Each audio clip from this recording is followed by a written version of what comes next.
Chapter 1: Arrival at Wuthering Heights. In the year 1801, Mr. Lockwood, a gentleman from London seeking solitude and respite from the bustling city life, rents a remote property called Thrushcross Grange. Enchanted by the rugged beauty of the Yorkshire moors, Lockwood desires a place where he can retreat into peaceful contemplation and escape the complications of society. Little does he know, his desire for solitude will soon be disrupted by the enigmatic and tumultuous world of his landlord, Heathcliff. Lockwood's first few days at Thrushcross Grange are uneventful, filled with quiet walks on the moors and reflections on his recent move. Curious about his surroundings and eager to acquaint himself with the local gentry, he decides to pay a visit to Wuthering Heights, the neighbouring estate owned by Heathcliff. The name alone evokes a sense of foreboding, conjuring images of wild storms and desolate landscapes. Lockwood sets off on foot, navigating the narrow, winding paths that lead to Wuthering Heights. As he approaches the estate, he is struck by its imposing and austere appearance. The house is a formidable stone structure, battered by years of relentless weather, standing resolute against the fierce winds that sweep across the moors. The gate, flanked by grotesque stone carvings, creaks ominously as he pushes it open and steps onto the overgrown path leading to the front door. His initial knock goes unanswered, and he hesitates, feeling an inexplicable sense of unease. He knocks again, more forcefully this time. The door is finally opened by a surly servant, Joseph, whose stern expression and brusque manner immediately make Lockwood feel unwelcome. Joseph's dialect is thick with a local Yorkshire accent, and his words are curt and uninviting. "What do ye want?" Joseph demands, eyeing Lockwood with suspicion. Taken aback but determined to make a good impression, Lockwood introduces himself and explains his intention to meet Heathcliff. Joseph grudgingly allows him inside, leading him through a dark and narrow corridor into the main hall. The interior of Wuthering Heights is as grim and unwelcoming as its exterior, with heavy wooden beams, dark panelled walls, and an oppressive atmosphere that seems to weigh down on Lockwood. In the dimly lit hall, Lockwood encounters Zillah, a reserved maid who regards him with a mix of curiosity and wariness. She quietly informs him that Heathcliff is in the parlour and ushers him into the room. As Lockwood steps inside, he is met by the cold and penetrating gaze of Heathcliff, a man whose presence is as commanding as it is unsettling. Heathcliff is a tall, dark-skinned man with an air of brooding intensity. His eyes, deep and shadowed, seem to bore into Lockwood's soul, and his demeanour is one of barely restrained hostility. Despite the chilly reception, Lockwood tries to engage Heathcliff in conversation, hoping to learn more about his landlord and the history of Wuthering Heights. However, Heathcliff's responses are curt and dismissive, revealing little about himself or his past. Lockwood soon realizes that his visit is not welcome, and the tension in the room becomes palpable. The young woman he had seen earlier, who he later learns is named Catherine Linton, enters the parlour briefly, casting wary glances at both Heathcliff and Lockwood. Her presence only heightens the sense of mystery and underlying conflict that pervades the household. Feeling increasingly uncomfortable, Lockwood decides to cut his visit short. He makes his excuses and prepares to leave, but a sudden storm has whipped up outside, making the journey back to Thrushcross Grange perilous. Heathcliff, seemingly indifferent to Lockwood's predicament, offers no assistance or hospitality, forcing Lockwood to navigate the treacherous weather on his own. As he trudges back through the storm, Lockwood's mind is filled with questions about the strange and hostile atmosphere at Wuthering Heights. the inhabitants, their relationships, and the dark energy that seems to emanate from the very walls of the house leave him both intrigued and unsettled. He resolves to uncover the secrets of Wuthering Heights, driven by a mixture of curiosity and a desire to understand the turbulent world he has inadvertently stumbled into. Little does Lockwood know, his innocent curiosity will draw him deeper into a tale of passion, revenge, and haunted souls, forever altering his perception of the peaceful solitude he once sought on the Yorkshire moors. Chapter 2: The Ghostly Encounter. Determined to better acquaint himself with his landlord and perhaps uncover some of the mystery surrounding Wuthering Heights, Mr. Lockwood decides to pay a second visit to the isolated estate. The weather is grim, with heavy clouds hanging low over the moors, but Lockwood is undeterred.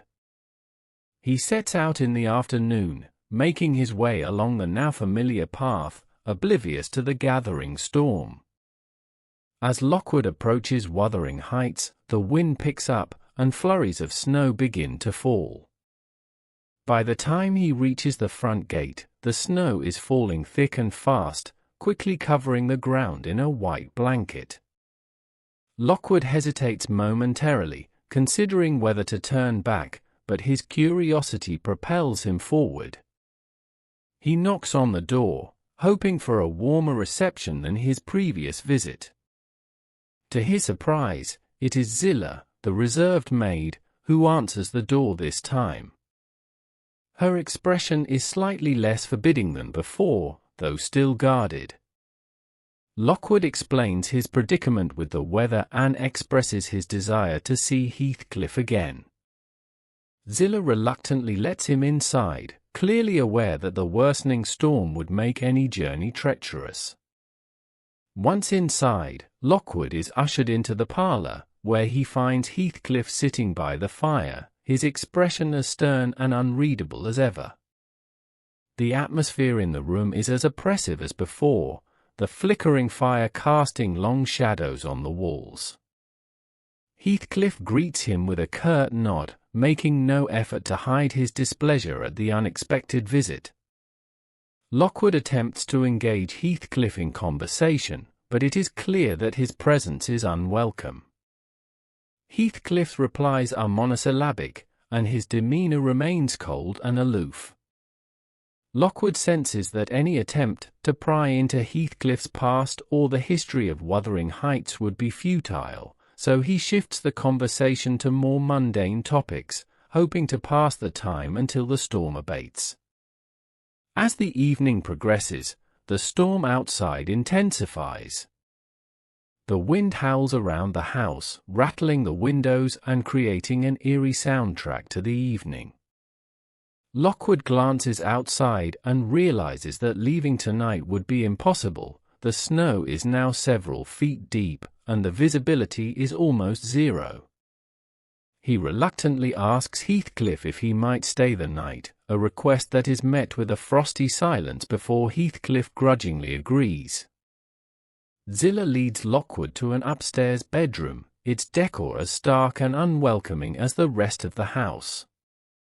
The room is cold, and the bed, though serviceable, offers little comfort. As Zillah prepares to leave, Lockwood notices a small, dusty book on a shelf by the bed. Intrigued, he picks it up and discovers it is a diary belonging to someone named Catherine Earnshaw. Curiosity piqued, Lockwood begins to read the diary, finding entries that span several years. The diary reveals a tumultuous and passionate life, filled with references to Heathcliff, whom Catherine clearly loved deeply. The entries are filled with a mixture of affection, despair, and a sense of entrapment, painting a picture of a young woman torn between her desires and the harsh realities of her environment. As Lockwood delves deeper into Catherine's writings, he becomes absorbed in her story, losing track of time. The wind outside howls even louder, and the snow beats against the window panes, adding to the growing sense of unease. Eventually, exhaustion overtakes him, and he falls into a fitful sleep, the diary still clutched in his hand. His sleep is disturbed by a vivid and terrifying dream. In the dream, Lockwood finds himself in a desolate, windswept landscape, surrounded by the moors. A faint, ghostly figure appears in the distance, slowly making its way towards him. As the figure draws closer, he sees that it is a young girl, her face pale and gaunt, her eyes filled with desperation. She reaches out to him, her voice a haunting whisper, pleading to be let in. "Let me in! Let me in!" she cries, her voice echoing in the wind. Lockwood tries to move, but he feels paralyzed, rooted to the spot by an inexplicable fear.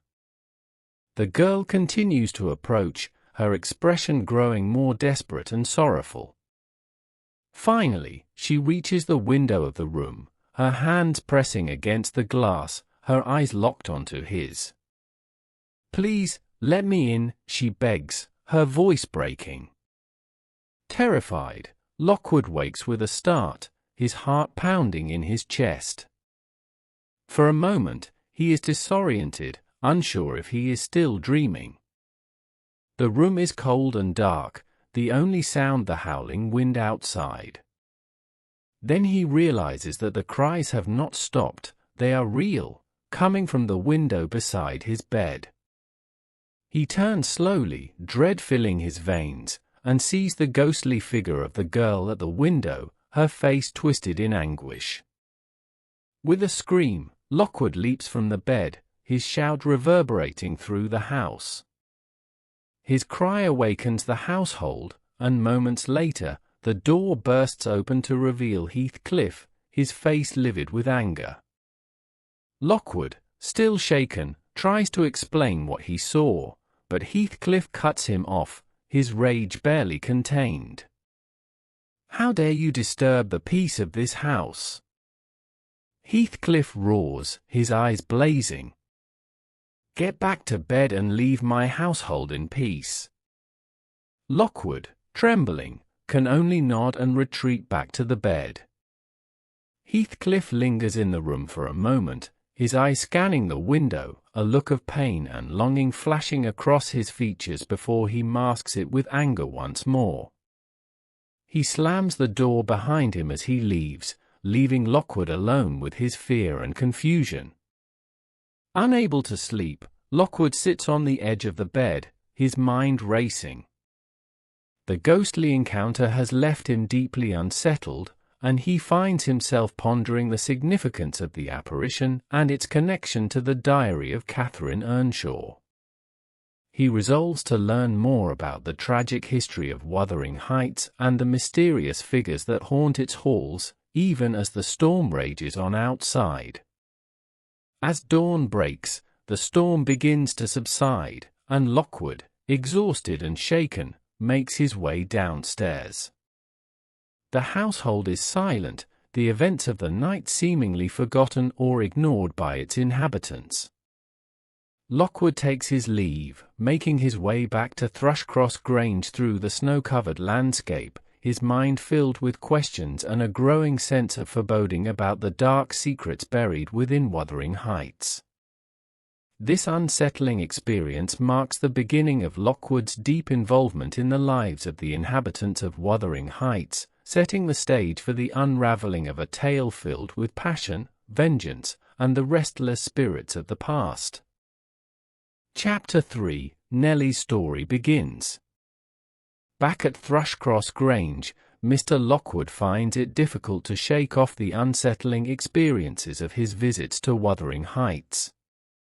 The ghostly encounter, coupled with the enigmatic characters he met, fuels his curiosity and drives him to seek answers.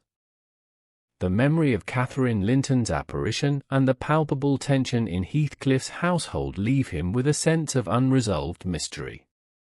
Determined to uncover the history behind the eerie events and the people involved, Lockwood turns to his housekeeper, Nelly's Dean, who has lived in the area her entire life and knows both Thrushcross Grange and Wuthering Heights intimately. One evening, as they sit by the fire in the cosy parlour of Thrushcross Grange, Lockwood broaches the subject, eager to learn more about the inhabitants of Wuthering Heights. "Nelly," Lockwood begins, "I had the most peculiar and disturbing experience at Wuthering Heights. I can't seem to make sense of it, and I was hoping you might shed some light on the history of that place and its residents." Nelly, a middle-aged woman with a kind face and a no-nonsense demeanour, looks at him thoughtfully. She has seen much in her years of service and knows the story well. With a slight nod, she agrees to share what she knows, sensing Lockwood's genuine curiosity and the need to unburden her own heart of the heavy memories. "Very well, Mr. Lockwood," Nelly begins. "The story of Wuthering Heights and its inhabitants is a dark and complex one, filled with sorrow, passion, and cruelty. I have been involved with both families for most of my life, and I can tell you what I know from the beginning." Nelly settles into her chair, her eyes distant as she delves into the past. She recounts how Mr. Earnshaw, the patriarch of Wuthering Heights, brought home a dark-skinned orphan from Liverpool one stormy night.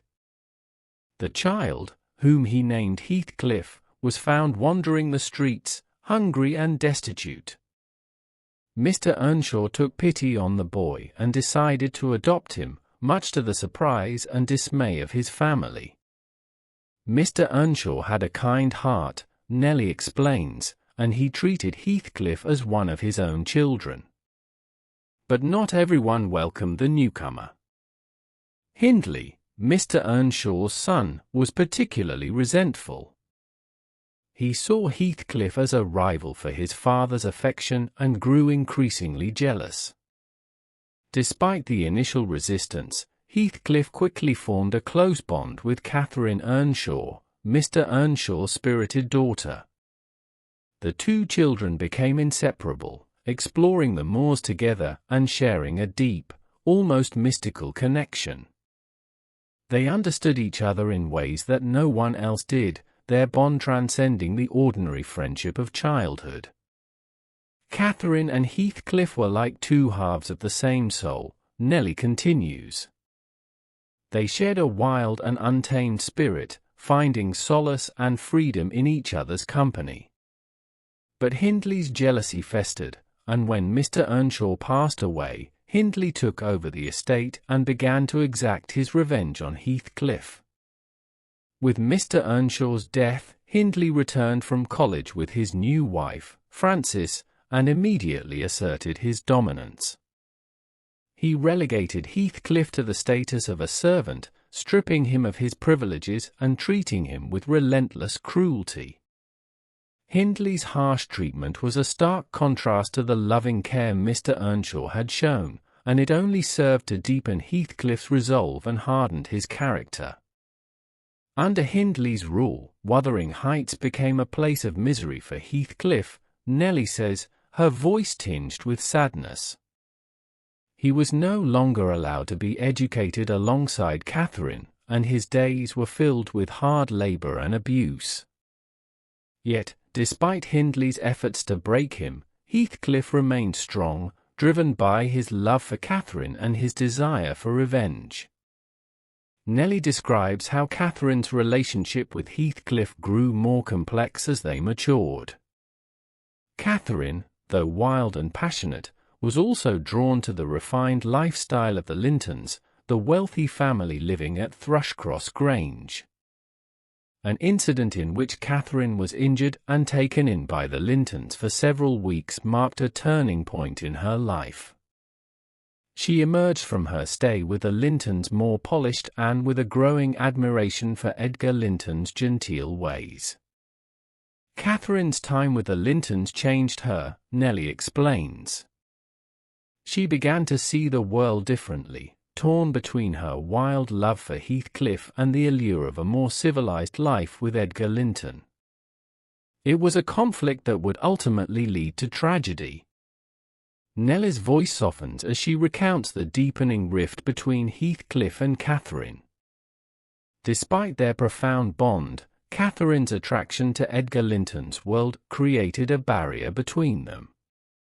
Heathcliff, feeling increasingly alienated and humiliated by Hindley, was further wounded by Catherine's divided affections. The passionate and tumultuous relationship between Heathcliff and Catherine began to unravel under the pressures of societal expectations and personal vendettas. Lockwood listens intently, captivated by Nelly's vivid storytelling.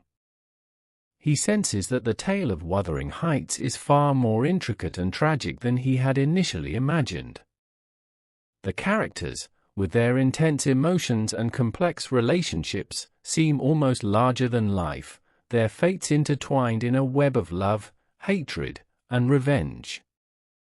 As Nelly continues her narrative, she describes how Hindley's descent into alcoholism and despair further destabilized the household. His wife, Frances, died shortly after giving birth to their son, Hareton, leaving Hindley even more embittered and abusive. Heathcliff, though still a servant, harbored a growing desire for revenge against Hindley and the entire Earnshaw legacy. Hindley's cruelty and neglect of his son, Hareton, only added to the tragedy of Wuthering Heights, Nelly says. Hareton grew up in a chaotic and loveless environment, shaped by the bitterness and violence that permeated the house. And Heathcliff, who had once been an innocent child, became consumed by his thirst for vengeance. Nelly's recounting of these events paints a picture of a household steeped in suffering and animosity, where love and hate are inextricably linked. Lockwood is struck by the intensity of the emotions and the stark contrast between the pastoral beauty of the moors and the turbulent lives of those who inhabit Wuthering Heights. As the evening draws to a close, Lockwood thanks Nelly for sharing her story, though he is left with a sense of foreboding about the dark history she has revealed. He realizes that the events at Wuthering Heights have far-reaching consequences, shaping the lives of everyone connected to the estate. Intrigued and deeply moved, Lockwood resolves to learn more, knowing that Nelly's tale has only scratched the surface of the mystery surrounding Heathcliff, Catherine, and the tragic legacy of Wuthering Heights.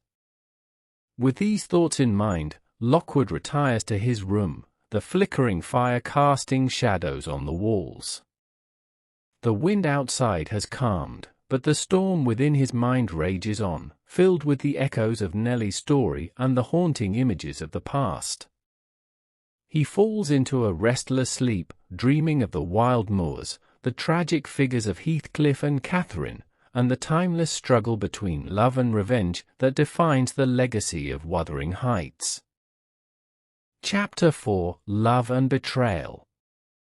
As Mr. Lockwood continues to listen to Nelly Dean's story, he becomes increasingly captivated by the unfolding drama of Wuthering Heights. Nelly, sensing his deepening interest, takes a moment to collect her thoughts before delving into the next chapter of the tale, a chapter marked by love, betrayal, and the choices that would set the course for tragedy. After Mr. Earnshaw's death, Nelly begins, the bond between Catherine and Heathcliff only grew stronger, despite Hindley's relentless cruelty. Hindley did everything in his power to degrade Heathcliff, treating him as little more than a common servant. But no amount of harsh treatment could sever the deep connection that had formed between Catherine and Heathcliff over the years. Nelly describes how Catherine and Heathcliff found solace in each other's company, often escaping to the wild moors where they could be free from Hindley's oppressive presence. Their shared adventures in the untamed landscape forged an unbreakable bond, one that was as passionate and fierce as the storms that often swept across the heather. Those moorland escapades were their sanctuary, Nelly says with a wistful smile. They understood each other in a way that no one else could.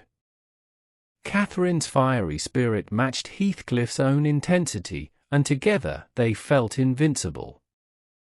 but the world outside the moors had different plans for them.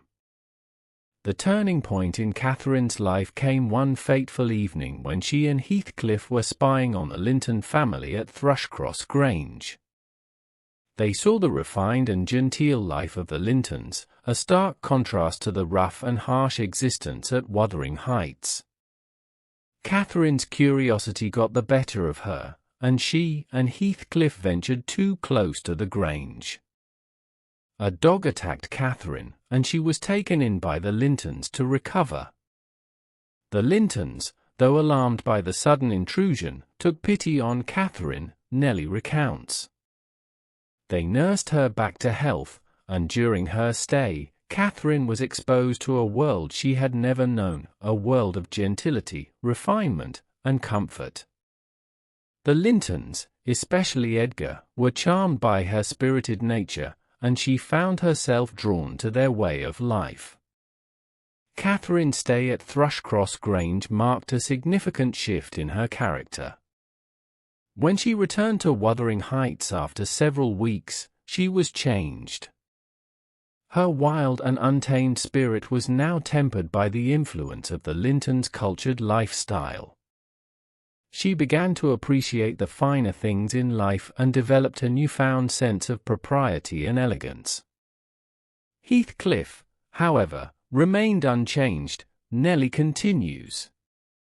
His time at Wuthering Heights had only made him more brooding and intense, his hatred for Hindley deepening with each passing day.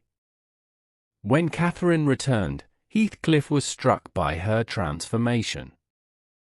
She was still the same Catherine, but there was a new layer of sophistication about her that both fascinated and troubled him. Despite these changes, Catherine's bond with Heathcliff remained strong, though it was now complicated by her growing attraction to Edgar Linton.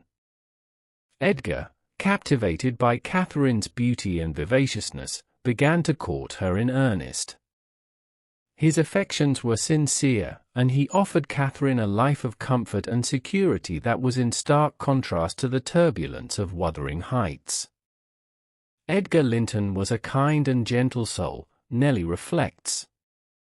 He genuinely loved Catherine and wanted to give her the world. Catherine found herself torn between two very different loves, her deep, almost primal connection with Heathcliff and the promise of a stable, affluent life with Edgar. The conflict within Catherine's heart reached its peak when Edgar proposed to her.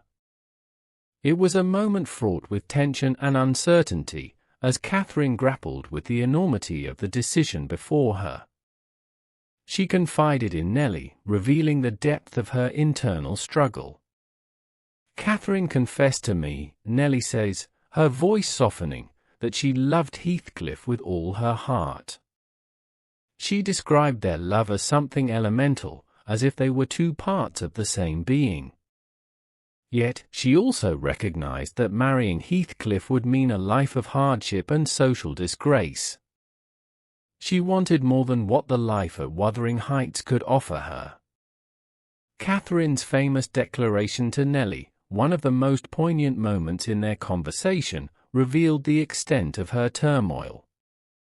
"I am Heathcliff," she had said, her voice filled with a mixture of passion and despair.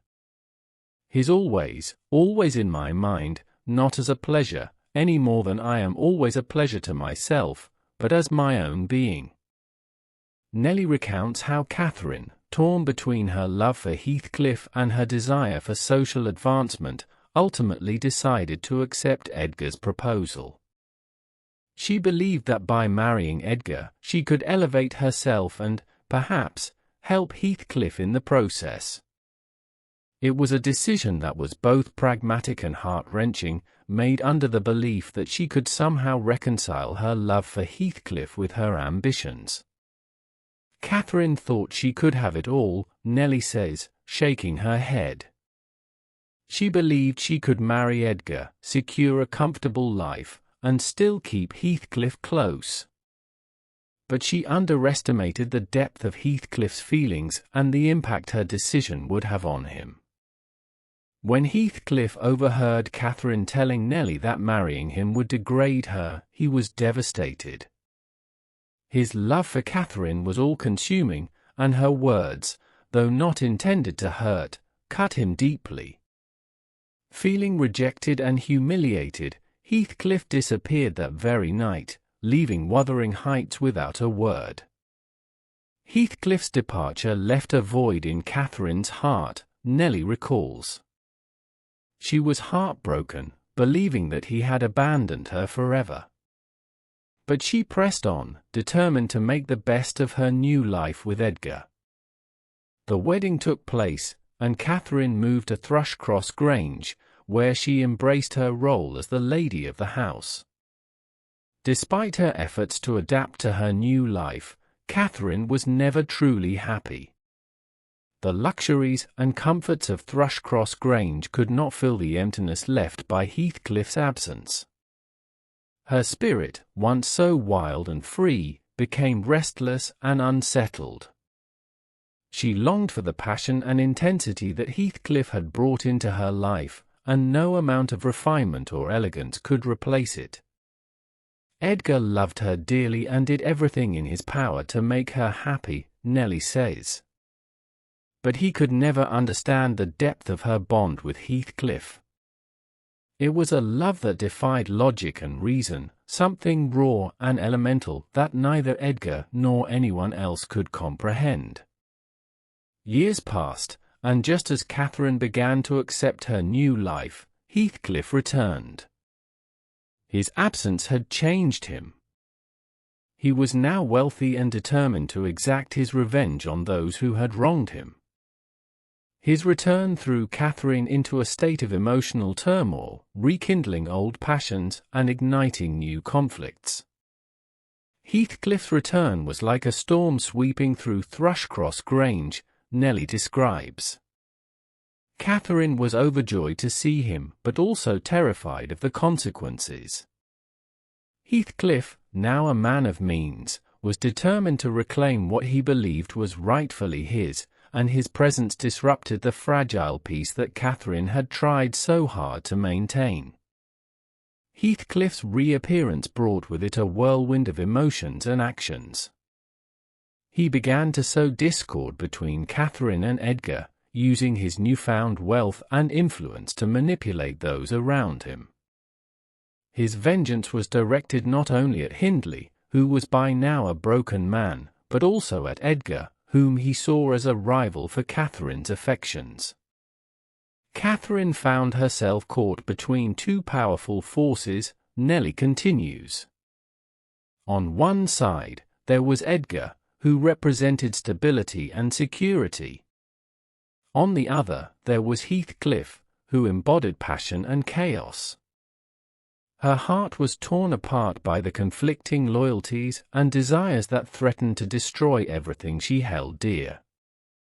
The intensity of these relationships and the choices made in the heat of passion set the stage for the tragedies that would follow. Catherine's decision to marry Edgar, made in the hope of securing a better future, ultimately led to her undoing. Her health began to deteriorate under the strain of her emotional conflicts, and the once vibrant woman slowly faded away, consumed by the very forces she had tried to balance. As Nelly's story unfolds, Lockwood is struck by the sheer magnitude of the emotions and events that have shaped the lives of the inhabitants of Wuthering Heights and Thrushcross Grange.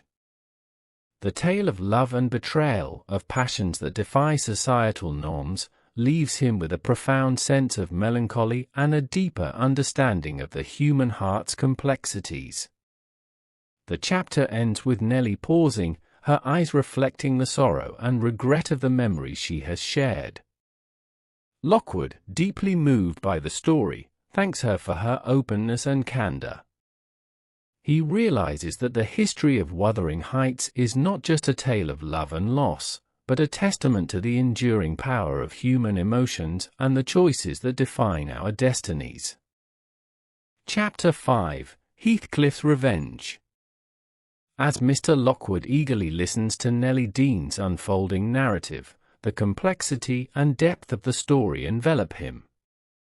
Nelly's tale now shifts to one of intense emotions and calculated vengeance, centered around Heathcliff's return and his subsequent quest for retribution. This chapter unveils the darker side of human nature, where love, betrayal, and revenge intertwine in a tragic dance. Heathcliff's departure left a void in Catherine's life. Nelly begins.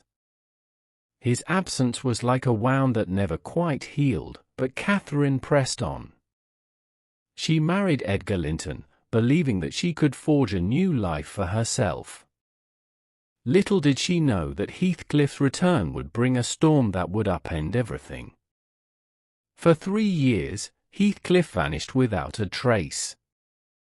During this period, Catherine and Edgar settled into their life at Thrushcross Grange. Their marriage was one of affection and mutual respect, though Catherine's heart was forever marked by her profound connection with Heathcliff. Edgar, deeply in love with his wife, did his best to create a harmonious and comfortable home for her. Despite his efforts, he could not fully understand or erase the shadow that Heathcliff had left behind. Heathcliff's absence was a period of uneasy peace. Nelly continues. Catherine adapted to her new role as the Lady of Thrushcross Grange, embracing the refined lifestyle and the security it offered. But beneath the surface, she remained restless, haunted by memories of the moors and her passionate bond with Heathcliff. Then, one fateful day, Heathcliff returned. His reappearance was as sudden and mysterious as his departure. He arrived at Wuthering Heights, transformed from a destitute orphan into a wealthy and imposing figure. The once downtrodden and mistreated boy now exuded an air of power and menace. The source of his newfound wealth remained a mystery, but it was clear that he had returned with a singular purpose: revenge. Heathcliff's transformation was startling, Nelly recalls. He was no longer the helpless boy who had suffered under Hindley's cruelty. He was now a man of means, driven by a burning desire to settle old scores. His first target was Hindley, who had fallen into a state of ruin and despair. Hindley Earnshaw, who had inherited Wuthering Heights after his father's death, had squandered his fortune and sunk into alcoholism. His wife's death had left him a broken man, and he had turned to drink to numb his pain. The estate had fallen into disrepair, and Hindley's treatment of his son, Hareton, mirrored the cruelty he had once inflicted on Heathcliff. Heathcliff's return marked the beginning of Hindley's downfall, Nelly explains. Heathcliff lent Hindley money, knowing full well that Hindley would never be able to repay the debt. It was a calculated move. When Hindley's debts mounted beyond his ability to pay, Heathcliff seized Wuthering Heights, taking ownership of the very place where he had suffered so much. With Wuthering Heights under his control, Heathcliff set his sights on Thrushcross Grange and the Lintons. He knew that his presence would disrupt the fragile peace that Catherine and Edgar had built. His return threw Catherine into a state of emotional turmoil, reigniting old passions and conflicts that had never truly been resolved. Catherine was both overjoyed and terrified by Heathcliff's return, Nelly says. She had never stopped loving him, but she was also aware of the darkness that had taken hold of him. His return threatened to destroy the life she had built with Edgar. Heathcliff's presence at Wuthering Heights began to have immediate repercussions. He ingratiated himself with Isabella Linton, Edgar's naive and sheltered sister. Isabella, captivated by Heathcliff's brooding intensity and mysterious aura, fell hopelessly in love with him. Heathcliff, seeing an opportunity to further his revenge, encouraged her affections. Isabella's infatuation with Heathcliff was a tragic mistake, Nelly continues. She saw him as a romantic hero, not realizing the depths of his vengeful nature. Heathcliff saw her as a means to an end, a tool to hurt Edgar and to further entrench himself in the Linton family. Despite Catherine's warnings and Edgar's disapproval, Isabella eloped with Heathcliff, marrying him and moving to Wuthering Heights. The marriage was a disaster from the start. Heathcliff treated Isabella with contempt and cruelty, using her as a pawn in his broader scheme of revenge. Isabella soon realized the true nature of her husband, Nelly says with a sigh. Heathcliff's abuse and neglect shattered her romantic illusions. She found herself trapped in a loveless and brutal marriage, a victim of her own naivety and Heathcliff's vengeance. Meanwhile, the presence of Heathcliff and Isabella at Wuthering Heights exacerbated the tensions between the two households. Catherine's health began to deteriorate under the strain of the renewed emotional conflict. The intensity of her feelings for Heathcliff and the guilt she felt for betraying Edgar tore her apart. Catherine was caught in a storm of emotions, Nelly recalls.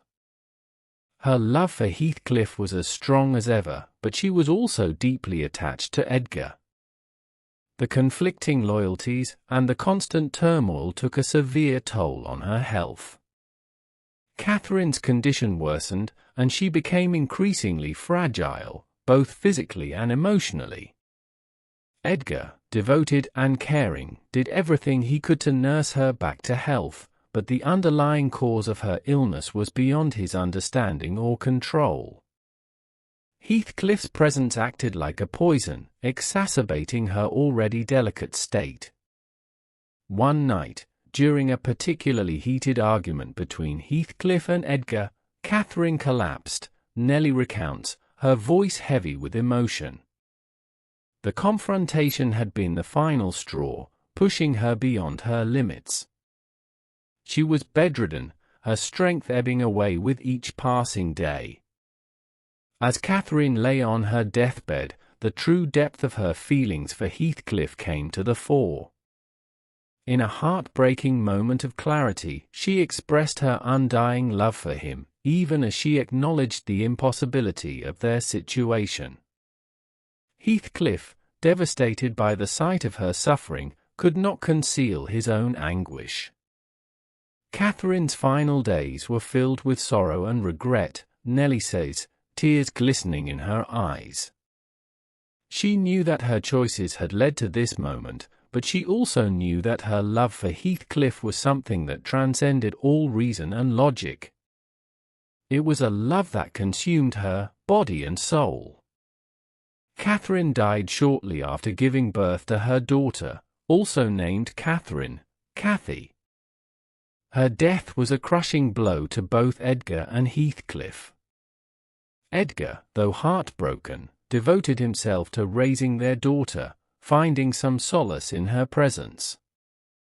Heathcliff, on the other hand, was consumed by grief and rage. He cursed Catherine for leaving him and for the unbearable pain her death had caused him.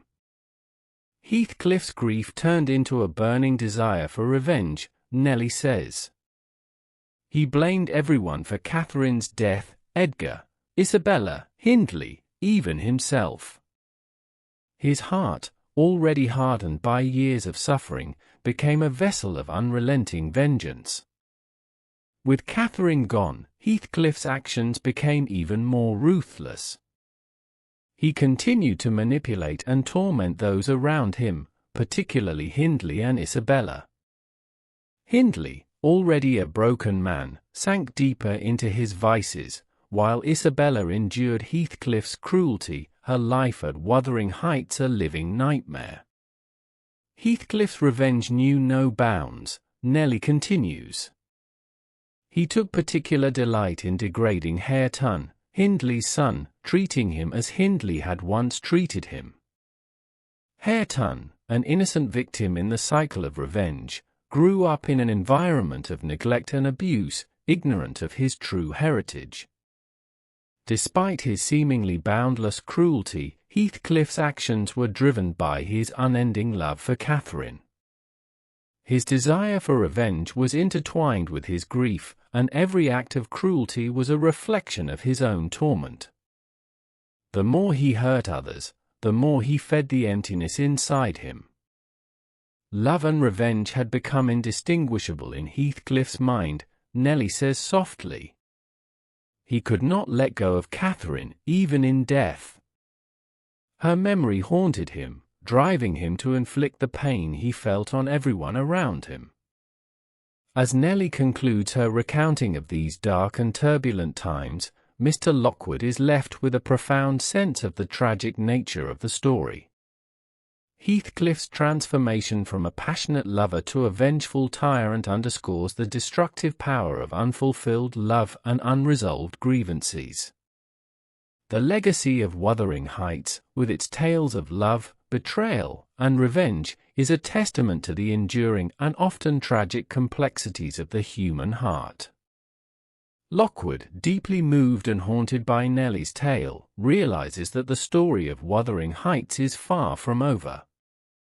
The echoes of the past continue to reverberate through the halls of the old estate, influencing the lives of those who remain. As he prepares to leave for the night, he thanks Nelly for sharing her story, knowing that he has only just begun to understand the depths of the tragedy that has unfolded at Wuthering Heights.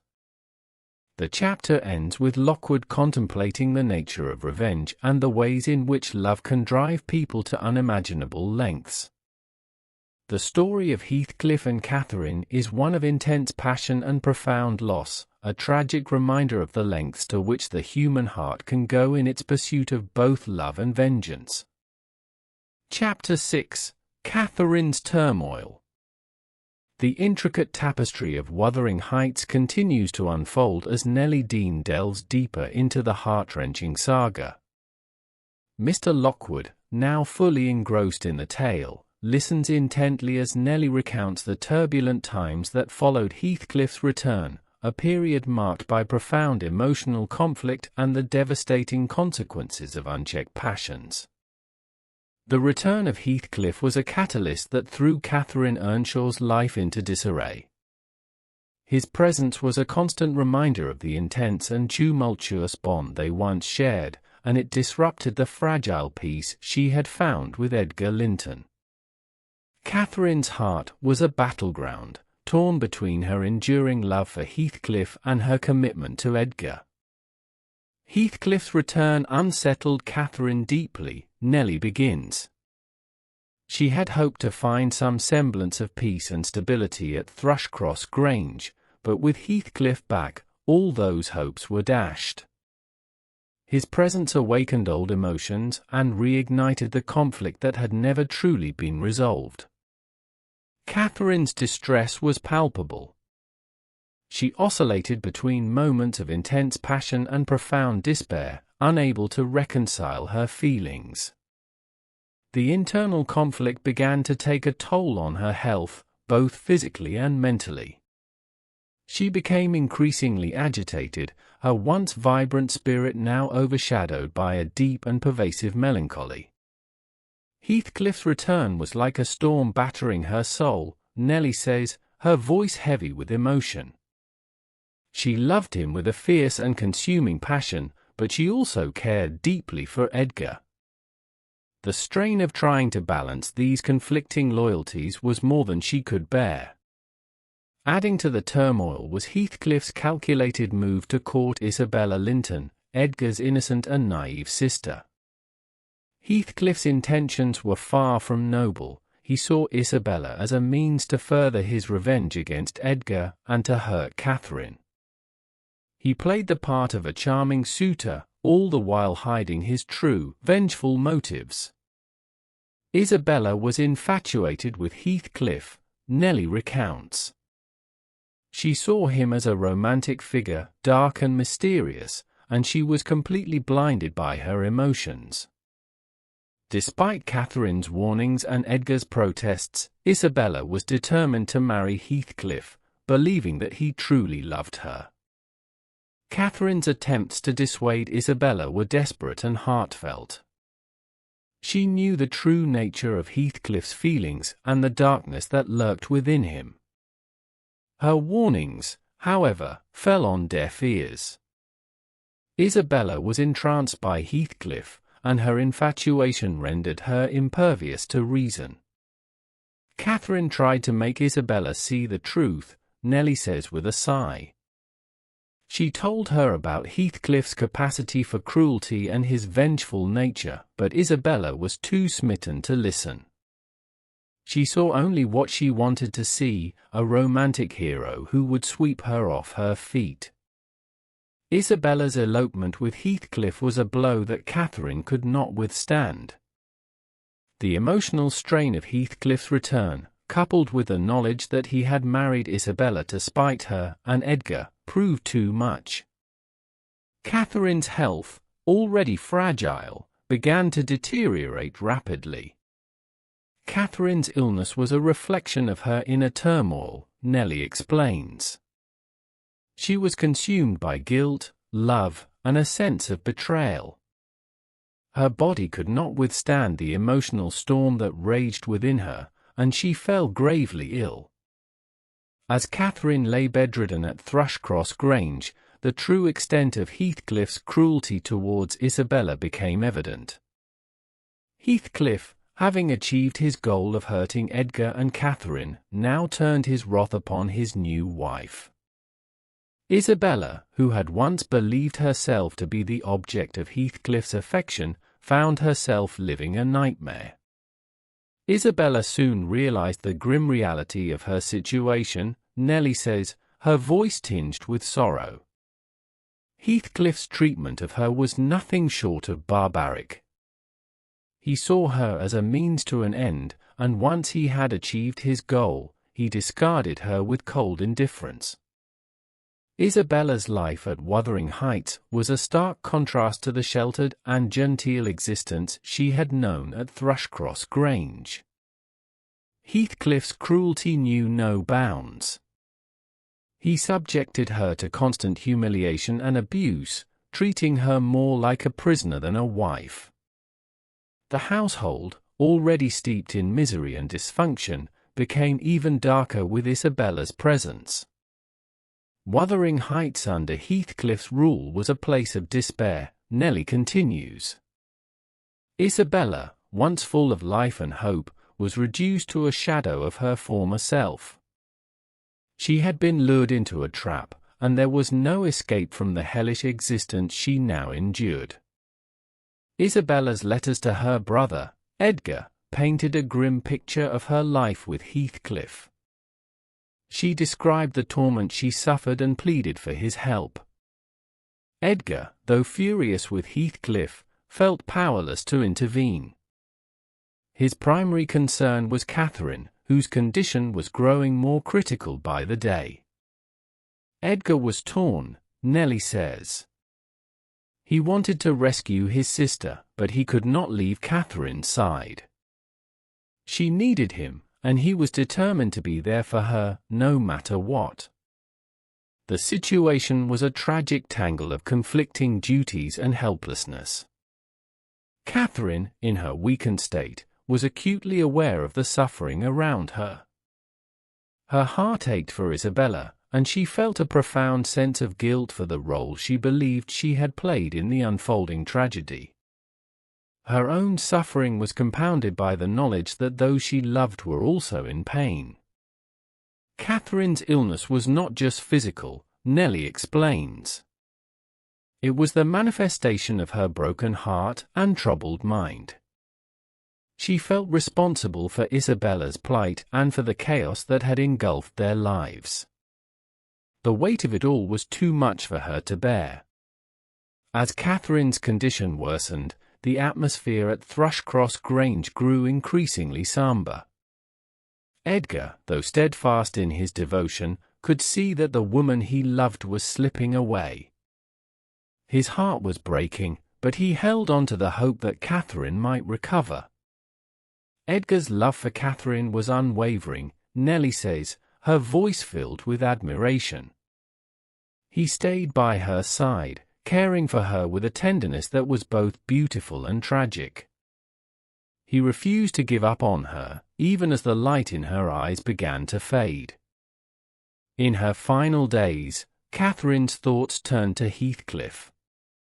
Despite everything, her love for him remained as fierce as ever. She longed to see him, to find some form of reconciliation or closure. Her emotions were a maelstrom of love, anger, and regret. Catherine's love for Heathcliff was the most intense and enduring force in her life, Nelly reflects. Even on her deathbed, she could not let go of him. Their connection was something that defied all logic and reason. It was as if they were two halves of the same soul, destined to be together, yet forever torn apart. Heathcliff, too, was consumed by his love for Catherine. Despite his actions and the path of vengeance he had chosen, his feelings for her never waned. When he learned of her deteriorating condition, he rushed to her side, driven by a desperate need to see her one last time. Their final meeting was a heartbreaking and intense encounter, Nelly says, her voice trembling. Catherine, weak and frail, was filled with a mixture of joy and sorrow at the sight of Heathcliff. Their conversation was a torrent of emotions, love, anger, regret, and a profound sense of loss. Catherine's dying moments were marked by the presence of both the men she loved. Heathcliff, though filled with anguish, could not bring himself to forgive or forget. Edgar, heartbroken, watched as the woman he adored slipped away, her spirit finally succumbing to the relentless storm of emotions that had ravaged her. Catherine's death was the culmination of a tragic love story, Nelly concludes, her eyes glistening with tears. Her life was a testament to the power of love and the devastating consequences of choices made in its name. Her passing left a void that could never be filled, a haunting reminder of the complexities and contradictions of the human heart. With Catherine's death, the lives of those at Wuthering Heights and Thrushcross Grange were irrevocably changed. Heathcliff, now more driven by revenge than ever, continued his campaign of cruelty and manipulation. Edgar, though devastated, found solace in his daughter, Cathy, who bore a striking resemblance to her mother. As Mr. Lockwood listens to Nelly's poignant recounting, he is struck by the intensity of the emotions and the tragic beauty of the story. The saga of Wuthering Heights, with its tales of love, betrayal, and vengeance, leaves him with a profound sense of melancholy and a deeper understanding of the human condition. The chapter closes with Lockwood reflecting on the nature of love and the ways in which it can both uplift and destroy. The tale of Catherine and Heathcliff is a stark reminder of the complexities of the human heart and the tragic consequences that can arise when love is entwined with vengeance and regret. The story of Wuthering Heights continues to resonate, its echoes reverberating through the lives of all who are touched by it. Chapter 7: Birth and Death. In the shadow of Wuthering Heights, life and death often entwined in a cruel dance, leaving behind a legacy of heartbreak and despair.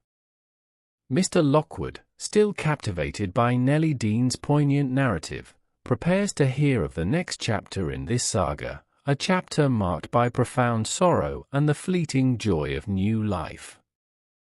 As Catherine Earnshaw's condition continued to decline, the once vibrant woman was reduced to a frail and delicate shadow of her former self.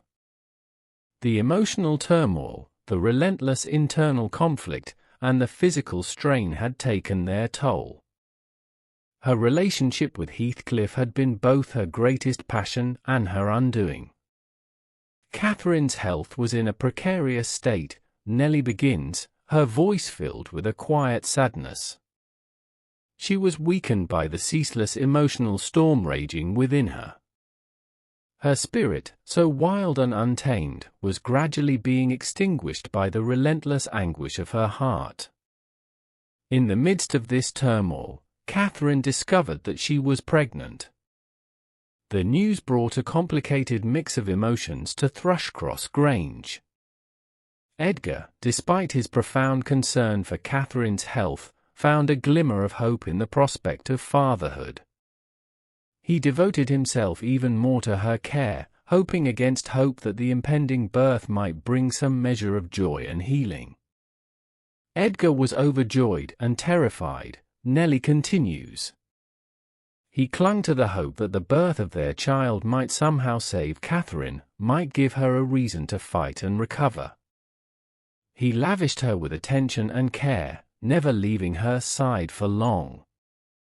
As Catherine's pregnancy progressed, her condition remained perilous.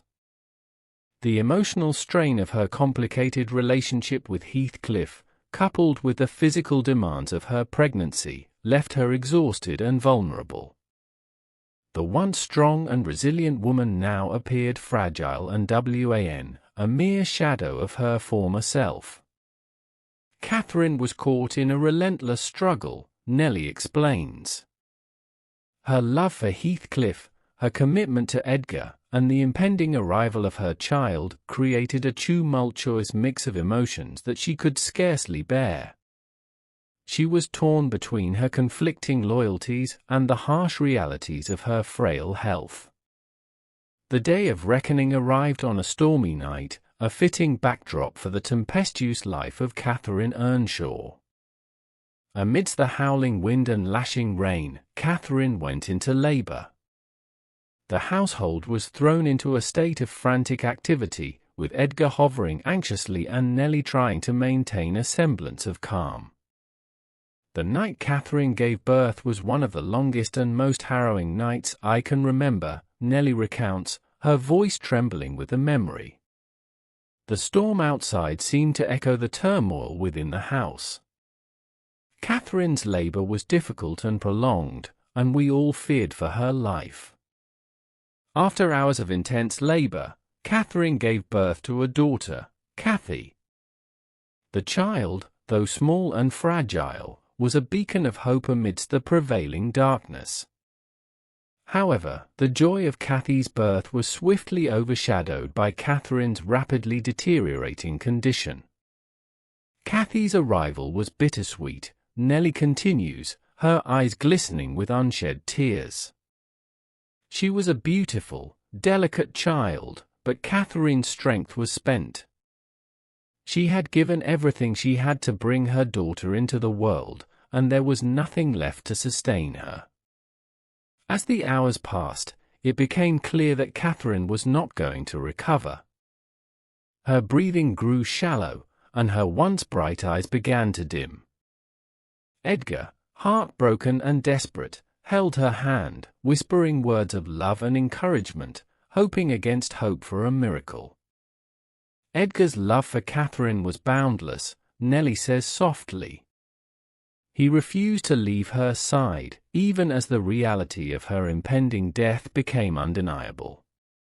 His heart was breaking, but he remained steadfast, offering her whatever comfort he could. Catherine, in her final moments, found a fleeting sense of peace. She held her newborn daughter, looking into her tiny, innocent face, and felt a profound sense of love and sorrow. Her thoughts, however, also turned to Heathcliff, the man who had been the other half of her soul. Catherine's love for Heathcliff never wavered, even in death, Nelly reflects. She was bound to him in a way that defied all reason and logic. Her final words were a mixture of love and regret, a reflection of the deep and complicated emotions that had defined her life. With her last breath, Catherine whispered Heathcliff's name, a final testament to the intensity of their bond. Her passing left a void that could never be filled, a haunting reminder of the love and pain that had shaped her life. Edgar, holding his deceased wife and their newborn child, was overcome with grief. Catherine's death was a crushing blow to Edgar, Nelly says, her voice filled with sorrow. He had loved her deeply and devotedly, and now she was gone. The only solace he found was in their daughter, Cathy, who bore a striking resemblance to her mother. Heathcliff, upon hearing of Catherine's death, was consumed by a rage and despair that knew no bounds. His love for her had been the central force of his life, and her loss left him adrift in a sea of anguish and fury. He cursed everyone around him, vowing to make them suffer as he did. Heathcliff's reaction to Catherine's death was both heartbreaking and terrifying, Nelly recounts. He raged against the heavens and everyone he blamed for her demise. His grief was a dark and all-consuming fire, driving him to inflict pain and misery on those he held responsible. Isabella, who had been enduring Heathcliff's cruelty, saw an opportunity to escape. Pregnant with Heathcliff's child, she fled Wuthering Heights, seeking refuge from the nightmare her life had become. Her journey was fraught with danger, but her determination to protect her unborn child gave her the strength to persevere. Isabella's escape was an act of sheer desperation, Nelly explains. She had suffered greatly under Heathcliff's tyranny, and she feared for her life and the life of her child. Her courage in the face of such adversity was remarkable. Isabella sought refuge far away from Wuthering Heights, finding sanctuary in a distant town where she could start anew. There, she gave birth to a son, Linton, named after her family. Despite her relief at being free from Heathcliff, Isabella's heart remained heavy with the knowledge that her child would one day be drawn into the dark legacy of his father. Isabella's new life was a mixture of relief and fear, Nelly continues. She was free from Heathcliff's immediate grasp, but she knew that the shadow of Wuthering Heights would always loom over her and her son. Linton, though innocent, was a part of that tragic legacy.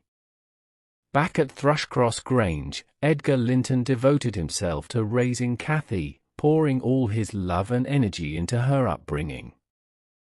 He was determined to shield her from the pain and sorrow that had defined his own life and to give her the happiness that had eluded him and Catherine. Edgar's love for Cathy was boundless, Nelly says, a small smile playing on her lips. She became the center of his world, a bright spot in the midst of his grief. He was determined to give her a life filled with love and security, something he had always strived to provide for Catherine.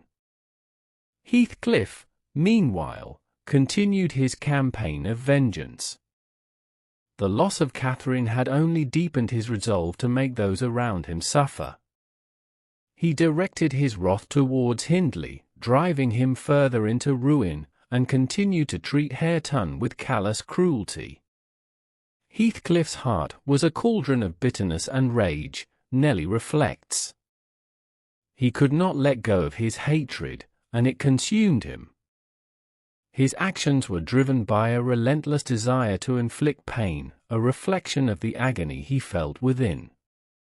As Mr. Lockwood listens to Nelly's narrative, he is struck by the tragic interconnectedness of birth and death at Wuthering Heights. The arrival of Cathy, a symbol of new life and hope, is juxtaposed with the profound loss of Catherine, underscoring the relentless cycle of joy and sorrow that defines human existence. The chapter closes with Lockwood contemplating the enduring impact of Catherine's life and death.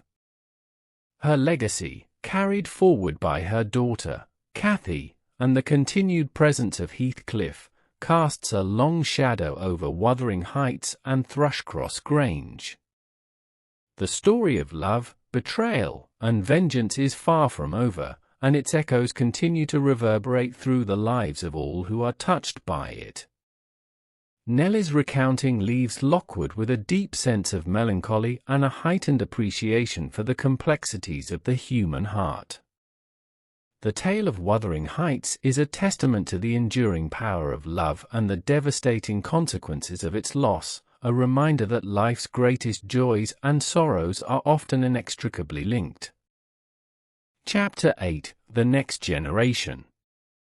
As the years rolled on, the legacy of Wuthering Heights and Thrushcross Grange was handed down to the next generation. The tales of passionate love and bitter revenge that once consumed their predecessors began to shape the lives of young Catherine Linton and Linton Heathcliff. Nelly Dean, ever the diligent observer and chronicler of these events, shares the intricate and often heartbreaking details of this chapter with Mr. Lockwood, who listens with rapt attention. Cathy's sheltered upbringing. Catherine Linton, known affectionately as Cathy, grew up in the protective embrace of Thrushcross Grange.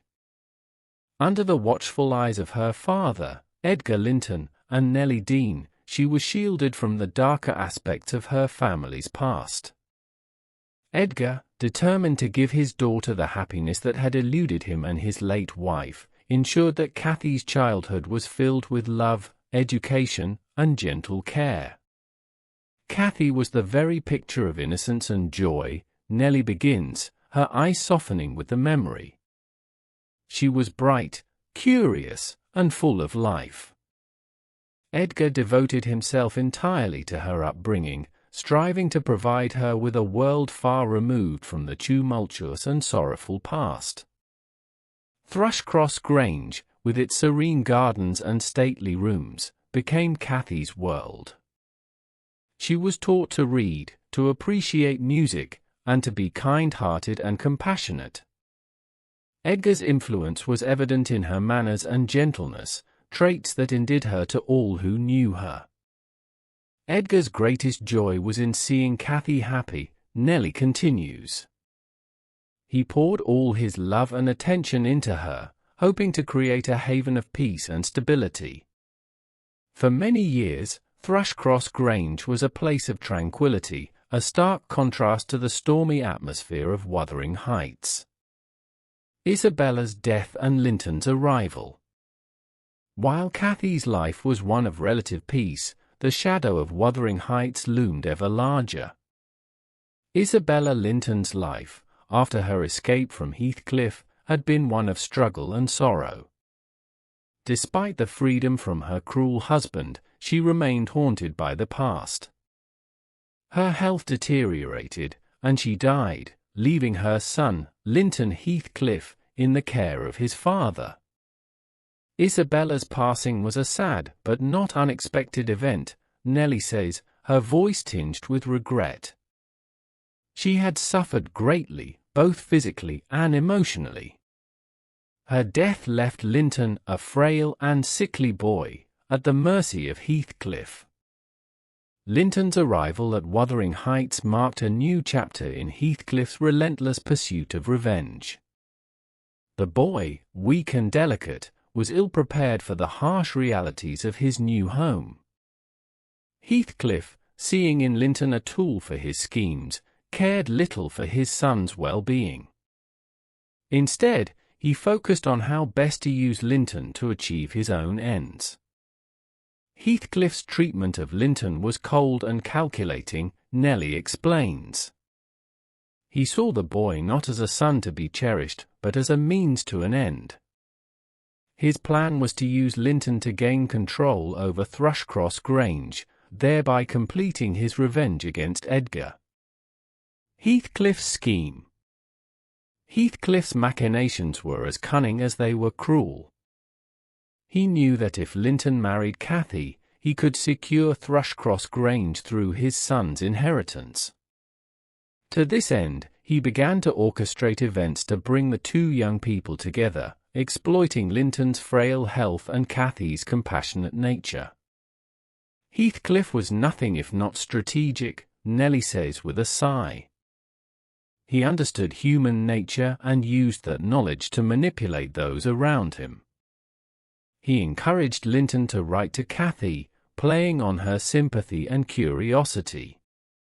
Cathy, unaware of the dark motives behind the letters she received, was intrigued by her cousin. The idea of having a relative, someone of her own age, piqued her interest. She longed to meet him, driven by a natural curiosity and a kind-hearted desire to offer friendship. Cathy's nature was such that she could not ignore someone in need, Nelly recounts. She was drawn to Linton's letters, which painted him as a lonely and suffering boy. Her heart went out to him, and she resolved to befriend him, not knowing the true extent of Heathcliff's schemes. First meeting. The first meeting between Cathy and Linton was orchestrated by Heathcliff with calculated precision.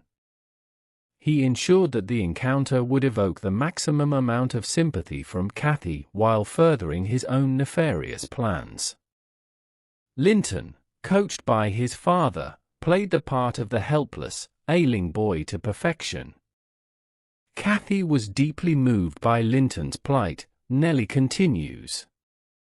Seeing him so weak and fragile, she felt a strong urge to protect and comfort him. Heathcliff's manipulation was working, Cathy was being drawn into his web. The meetings between Cathy and Linton became more frequent, each one further entangling her in Heathcliff's plans. Linton, though genuinely suffering, was also aware of his father's expectations and did his best to meet them, hoping to gain some measure of favour from the only parent he had ever known. Linton was a pitiful figure, Nelly says, her voice filled with pity. He was caught between his own suffering and his father's ruthless ambitions. Cathy's compassion was his only solace, but even that was tainted by Heathcliff's machinations. Heathcliff's manipulation. Heathcliff's manipulation extended beyond merely encouraging the relationship between Cathy and Linton. He controlled every aspect of Linton's life, ensuring that the boy remained dependent on Cathy's visits and sympathy.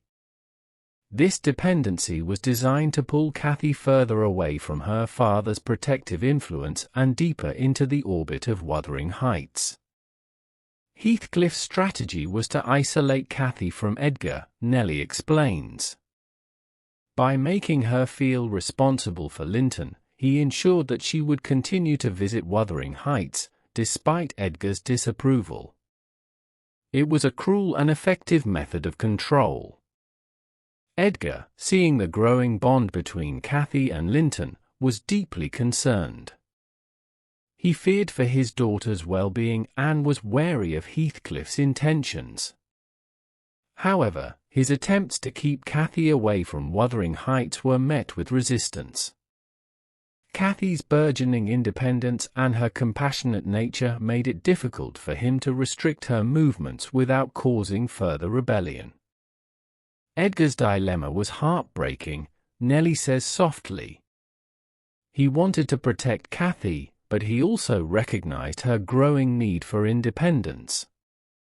He tried to reason with her, to make her see the danger, but her determination to help Linton was strong. Cathy's growing bond with Linton. As Cathy and Linton spent more time together, their relationship deepened. Cathy's genuine affection for her cousin grew, despite the underlying tensions and the manipulation at play. She saw in Linton a kindred spirit, someone who, like her, had experienced loss and hardship. Cathy's bond with Linton was sincere, Nelly reflects. She cared for him deeply, not realizing that her feelings were being used against her. Her compassion and kindness were her greatest strengths, but in this situation, they also made her vulnerable. Heathcliff, ever the puppet master, watched with satisfaction as his plan unfolded. He encouraged Linton to propose to Cathy, knowing that her sense of duty and compassion would likely lead her to accept. Linton, desperate for his father's approval and longing for Cathy's companionship, followed through with the plan, albeit with mixed emotions. Linton's proposal was a pivotal moment, Nelly says. Heathcliff's scheme was coming to fruition, but the human cost was immense. Linton was torn between his love for Cathy and his fear of Heathcliff, while Cathy was faced with an impossible decision.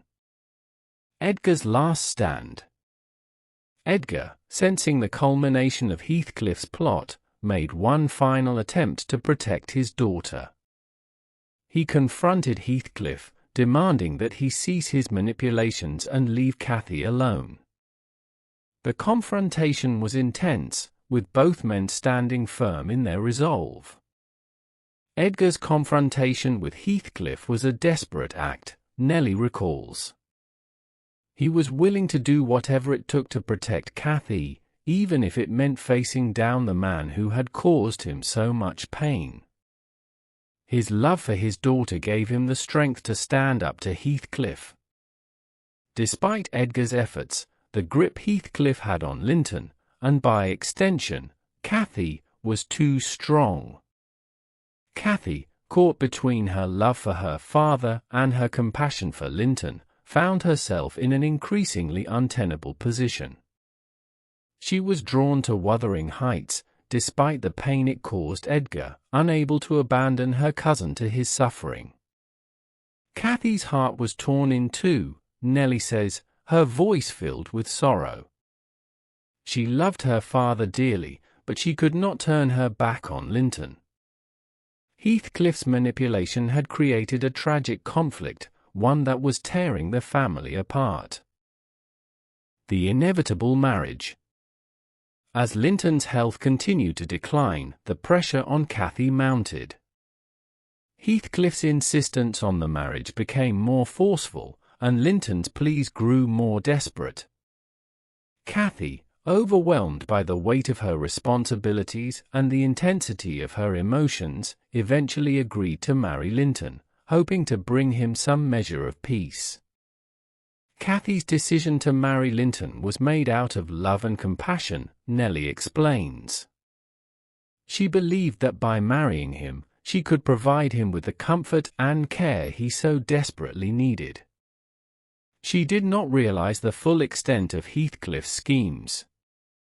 The marriage, orchestrated by Heathcliff, was a somber affair, marked by a sense of inevitability rather than joy. Cathy's hopes for a happy union were quickly dashed as the realities of her new life at Wuthering Heights set in. Linton, though overjoyed to be married to Cathy, remained a pawn in his father's game. Cathy's marriage to Linton was a tragic turning point, Nelly concludes, her voice heavy with regret. She had entered into it with the best of intentions, but the reality of life under Heathcliff's control was far from what she had envisioned. The next generation was now fully ensnared in the web of Wuthering Heights.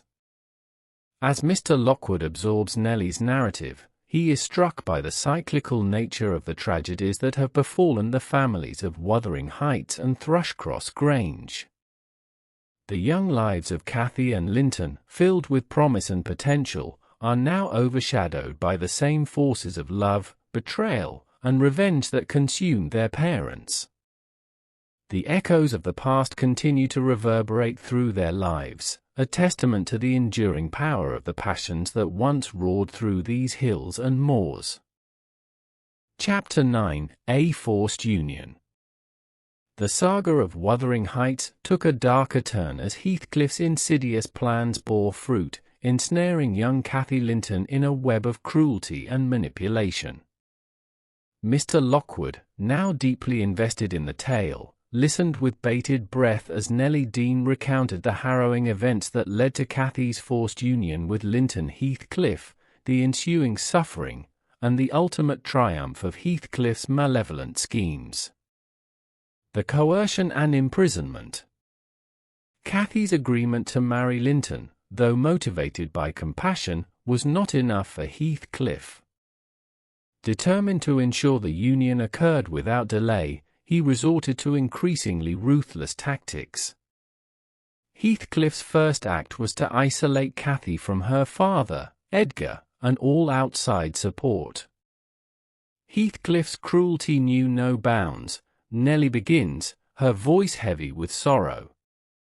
He orchestrated events with a precision that was both chilling and devastating.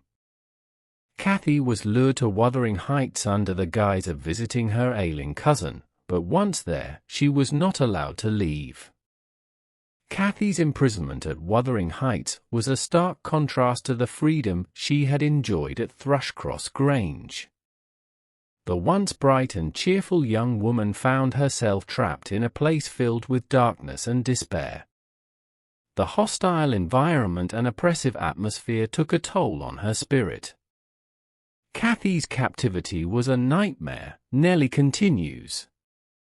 She was kept under constant watch, deprived of her liberty, and subjected to the harsh treatment of Heathcliff. Her pleas for release fell on deaf ears, and her hope of rescue waned with each passing day. Linton, though ostensibly the cause of Cathy's imprisonment, was himself a victim of Heathcliff's manipulation.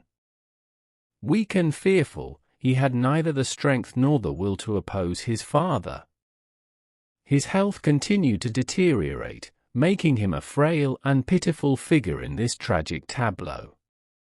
Linton's condition was pitiable, Nelly explains. He was terrified of Heathcliff and completely dependent on him.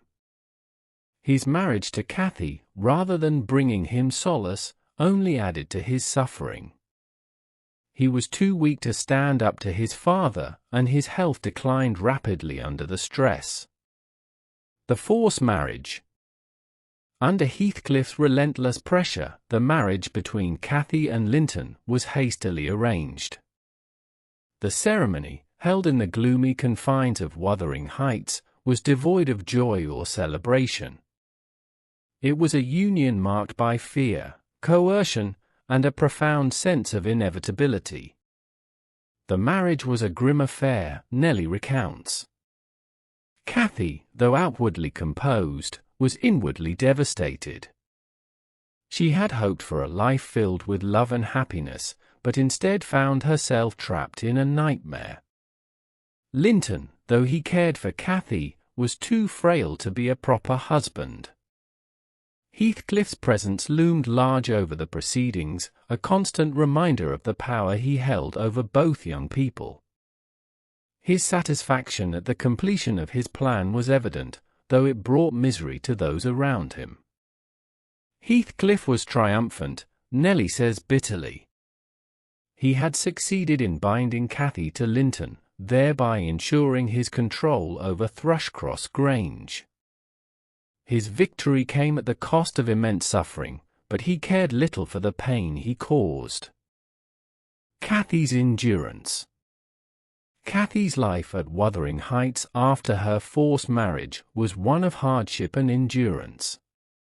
Stripped of her freedom and isolated from her father, she struggled to maintain her spirit in the face of relentless adversity. Her only solace was the hope that Edgar might intervene and rescue her from her plight. Cathy's resilience was remarkable, Nelly reflects. Despite the cruelty she faced, she remained strong in her resolve. She held on to the hope that her father would come for her, even as her circumstances grew increasingly dire. Edgar, deeply concerned for his daughter, made repeated efforts to see her. However, Heathcliff's iron grip on Wuthering Heights ensured that these attempts were thwarted. The tension between the two men escalated, with Edgar's health suffering under the strain. Edgar was frantic with worry, Nelly explains. He loved Cathy dearly and could not bear the thought of her suffering. His health began to decline as he desperately sought a way to free her from Heathcliff's clutches. Linton's decline. As Cathy endured her captivity, Linton's health continued to deteriorate. The stress of their situation, combined with his chronic frailty, led to a rapid decline. Cathy, despite her own suffering, did her best to care for her husband, motivated by compassion and duty. Linton's condition worsened with alarming speed, Nelly says softly. he became increasingly bedridden and reliant on Cathy's care. Despite the circumstances of their marriage, Cathy's kindness and dedication shone through. She tended to him with a gentleness that was deeply touching. Heathcliff, far from showing concern for his son's well-being, viewed Linton's impending death with cold detachment. His primary focus remained on securing his hold over Thrushcross Grange, and Linton's passing was merely another step in his plan. Heathcliff's heartlessness was appalling, Nelly states with evident disgust. He showed no affection for Linton, viewing him merely as a tool. His callousness in the face of his son's suffering was a stark reminder of the depths of his cruelty. The death of Linton. Linton's death was a sad but inevitable conclusion to his short and troubled life. As he lay on his deathbed, Cathy remained by his side, providing what comfort she could. His passing, though expected, was a deeply poignant moment, marking the end of his suffering and the culmination of Heathcliff's scheme. Linton's death was a release, Nelly says with a sigh. He had endured so much pain and fear. In his final moments, he found some measure of peace, knowing that Cathy was with him. Her presence was a small comfort in an otherwise bleak existence. With Linton's death, Heathcliff's control over both Wuthering Heights and Thrushcross Grange was solidified. He wasted no time in asserting his dominance, making it clear that Cathy was now entirely under his power. Heathcliff's triumph was complete, Nelly says grimly. With Linton gone, he had achieved his goal. Cathy, now bereft of her husband and separated from her father, was left to face the full brunt of Heathcliff's tyranny. Edgar's last stand and death. Edgar, devastated by the news of Linton's death and increasingly frail himself, made one final attempt to rescue Cathy. Despite his declining health, he journeyed to Wuthering Heights, determined to bring his daughter back to Thrushcross Grange. Edgar's final effort was a testament to his love for Cathy, Nelly recalls, her voice filled with admiration. He faced down Heathcliff one last time, driven by a father's unwavering love. His determination was heroic, even in the face of insurmountable odds. The confrontation between Edgar and Heathcliff was intense, but ultimately futile. Edgar, weakened by illness and grief, was no match for Heathcliff's ruthless determination. He returned to Thrushcross Grange, his heart broken, and his health further compromised. Edgar's return to Thrushcross Grange was a somber moment, Nelly says, her eyes glistening with tears. He had given everything he had to save Cathy, but in the end, he was defeated. His health failed rapidly after that, and he passed away, leaving Cathy alone and vulnerable. Cathy's struggle and resilience. With Edgar's death, Cathy's situation grew even more dire. Now fully at the mercy of Heathcliff, she faced a future filled with uncertainty and hardship. Despite the overwhelming odds, Cathy's spirit remained unbroken. She drew strength from her memories of her father and her love for the Grange. Cathy's resilience was extraordinary, Nelly says with pride. She refused to let Heathcliff break her spirit. She found solace in her memories and in the knowledge that her father had loved her deeply. That love gave her the strength to endure. Cathy's time at Wuthering Heights was marked by continuous struggle, but she found small ways to assert her independence. Her kindness and compassion, though often met with cruelty, remained steadfast. She befriended Hareton, seeing in him a kindred spirit trapped in a similar plight. Cathy's bond with Hareton was a ray of hope in a dark time, Nelly reflects. She saw the goodness in him, despite his rough exterior, and they formed a friendship based on mutual understanding and support. It was a small but significant defiance of Heathcliff's control. The triumph of love and humanity. In the midst of her trials, Cathy's inherent goodness began to have a profound impact on those around her. Her friendship with Hareton blossomed into a deeper connection, one based on mutual respect and shared suffering. Their bond was a testament to the enduring power of love and humanity, even in the face of overwhelming darkness. Hareton and Cathy's relationship was a beacon of light, Nelly says with a smile. They supported each other, finding strength in their shared experiences. Together, they began to reclaim some measure of happiness and hope. As Mr. Lockwood listens to Nelly's account, he is struck by the indomitable spirit of the human heart. Despite the relentless cruelty and manipulation that marked their lives, Cathy and Hareton found a way to rise above their circumstances. Their story is a poignant reminder that love, compassion, and resilience can endure even in the harshest of environments. The legacy of Wuthering Heights. The forced union of Cathy and Linton, orchestrated by Heathcliff's cruel machinations, ultimately led to a profound transformation. Though the immediate aftermath was marked by suffering and loss, the seeds of love and humanity sown by Cathy began to flourish. Hareton, once an instrument of Heathcliff's revenge, became a symbol of hope and renewal. Cathy's legacy is one of strength and compassion, Nelly concludes. She endured unimaginable hardship, yet she never lost her capacity to love and care for others. Her influence on Hareton was profound, helping him to see beyond the bitterness and anger instilled in him by Heathcliff. As the chapter draws to a close, Mr. Lockwood reflects on the powerful narrative he has heard.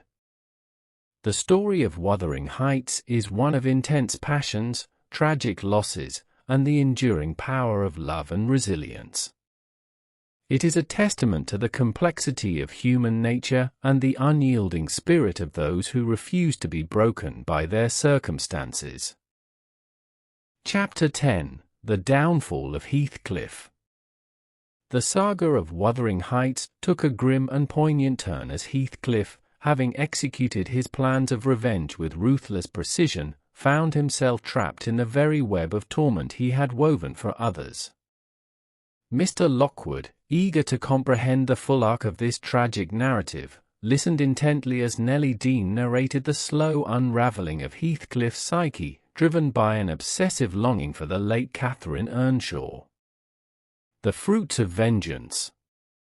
Heathcliff's relentless quest for revenge had brought him a hollow victory. With both Wuthering Heights and Thrushcross Grange firmly under his control, he had succeeded in exacting retribution on those he blamed for his suffering. Yet, the triumph he had so fervently sought yielded no satisfaction. Heathcliff's victory was empty, Nelly began, her voice tinged with a mixture of pity and contempt. He had achieved everything he set out to do, but it brought him no peace. Instead of feeling triumphant, he was consumed by a profound sense of emptiness. The desolation that followed his conquest revealed the true cost of Heathcliff's single-minded pursuit. His enemies had been vanquished, but at the expense of his own humanity. The once fiery and passionate man was now a shadow of his former self, plagued by a haunting void that no amount of power or wealth could fill. Obsessed with Catherine. Heathcliff's thoughts increasingly turned to Catherine Earnshaw, the love of his life whose loss had ignited his vengeful rage. Her memory, instead of fading with time, grew more potent, dominating his every waking moment. The intensity of his obsession bordered on madness. Catherine's memory was a constant presence, Nelly explained. Heathcliff spoke of her as if she were still alive, as if he could reach out and touch her. His longing for her grew with each passing day, becoming an all-consuming obsession. The ghostly presence of Catherine seemed to haunt Heathcliff at every turn. He imagined seeing her in the shadows of Wuthering Heights, hearing her voice in the howling winds that swept across the moors. This spectral companionship, though tormenting, was the only solace he found in his solitary existence. Neglect of the estate. As Heathcliff's mental state deteriorated, so did his attention to the affairs of his estate. Wuthering Heights, once meticulously maintained as a testament to his control and power, began to fall into disrepair. The physical decline of the property mirrored the disintegration of its master's mind. Heathcliff's neglect was evident in every corner of Wuthering Heights, Nelly recounted. The gardens became overgrown, the buildings fell into disrepair, and the staff were left to fend for themselves. It was as if the life had been drained from the place, just as it had been drained from Heathcliff. His detachment extended beyond the physical upkeep of the estate. The residents of Wuthering Heights, including Hareton and Cathy, were left largely to their own devices. Heathcliff's interactions with them grew sporadic and distant, characterized by an eerie disinterest. Visions of Catherine. The boundary between reality and delusion blurred for Heathcliff as he began experiencing vivid visions of Catherine. These apparitions, whether born of a tortured mind or a supernatural phenomenon, intensified his yearning to reunite with her in death. Heathcliff's visions of Catherine became more frequent and more real to him, Nelly said, her voice dropping to a whisper. He spoke of seeing her in the dead of night, of feeling her presence beside him. It was as if her spirit had returned to claim him. These encounters, whether real or imagined, deepened Heathcliff's despair. The visions of Catherine offered a tantalizing glimpse of the reunion he so desperately craved, yet they also underscored the insurmountable barrier between life and death. His desire to join her grew into an obsession that eclipsed all else. Detachment and despair. Heathcliff's detachment from the world around him became more pronounced. He withdrew into himself, speaking less and spending long hours alone, staring vacantly into space. His once formidable presence was now marked by an eerie stillness and an overwhelming sense of desolation. Nelly observed Heathcliff's growing detachment with a mixture of concern and resignation. He was no longer the fierce, imposing figure he had been. He seemed lost, adrift in a sea of his own sorrow. The fire that had driven him was extinguished, leaving only ashes in its wake. This profound despair rendered Heathcliff indifferent to the fate of those around him. The suffering and hardships of others, which he had once orchestrated with malicious glee, now barely registered. His world had shrunk to a singular focus, the elusive spectre of Catherine. A yearning for death. Heathcliff's longing for Catherine evolved into a morbid yearning for death. He became increasingly preoccupied with the idea of reuniting with her in the afterlife. This fixation on death was both a symptom and a culmination of his profound despair. Heathcliff's desire to join Catherine in death became his sole purpose, Nelly continued. He spoke openly of his wish to die, to escape the torment of living without her. It was as if he believed that death would finally bring him the peace he could not find in life. This death wish was not merely a passive desire. Heathcliff actively sought to hasten his end. He neglected his health, refused food, and spent long hours exposed to the harsh elements of the moors, courting the physical decline that would bring him closer to his goal. Final confrontation with fate. The final days of Heathcliff's life were marked by a strange, almost serene acceptance of his fate. His interactions with Nelly and the other inhabitants of Wuthering Heights took on an air of finality, as if he were preparing for a journey from which he would not return. Heathcliff's demeanour in his last days was both unsettling and poignant, Nelly reflected. There was a calmness about him, a resignation to his fate. He seemed almost at peace with the idea of dying, as if he had finally made his peace with the world. His last acts were a mix of kindness and indifference. He made no attempt to further harm those around him, nor did he seek reconciliation. Instead, he seemed to be in a state of introspective reflection, consumed by his own thoughts and the ghostly presence of Catherine. The end of Heathcliff. Heathcliff's death, when it finally came, was both a release and a culmination of his tragic life. He was found lifeless in his bed, a serene expression on his face that belied the turmoil he had endured. In death, he appeared to have found the peace that had eluded him in life. Heathcliff's death was a quiet end to a tumultuous life, Nelly concluded, her voice heavy with emotion. He passed away in the night, alone but for the memory of Catherine. It was as if she had finally come to claim him, to bring him the solace he so desperately sought. With Heathcliff's passing, the dark chapter of vengeance and suffering that had defined Wuthering Heights came to a close. The legacy of pain and loss he had left behind would take time to heal, but there was a sense of relief that his oppressive presence was finally gone. The aftermath. In the wake of Heathcliff's death, Wuthering Heights began a slow process of recovery. The estate, long neglected, was gradually restored under the care of its new inhabitants. Cathy and Hareton, free from Heathcliff's tyranny, found a way to rebuild their lives and nurture the bond that had grown between them. Wuthering Heights began to heal, Nelly said with a hopeful tone. The darkness that had overshadowed it for so long lifted, and there was a sense of renewal. Cathy and Hareton, united in their shared experiences, looked to the future with a determination to create a better life. The story of Wuthering Heights, with all its passion, tragedy, and redemption, stood as a testament to the complexities of human nature and the enduring power of love and forgiveness.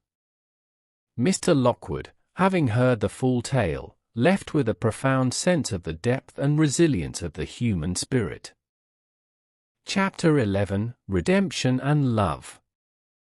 The bleak history of Wuthering Heights began to show signs of renewal and hope as the next generation, represented by Hareton Earnshaw and Cathy Linton, embarked on a journey of transformation and love. In this chapter, Mr. Lockwood learns from Nelly Dean how the once hostile and divided household gradually became a place where compassion, understanding, and redemption took root, symbolizing the possibility of a brighter future. Hareton's transformation. Hareton Earnshaw, Hindley's son, had grown up in a harsh environment.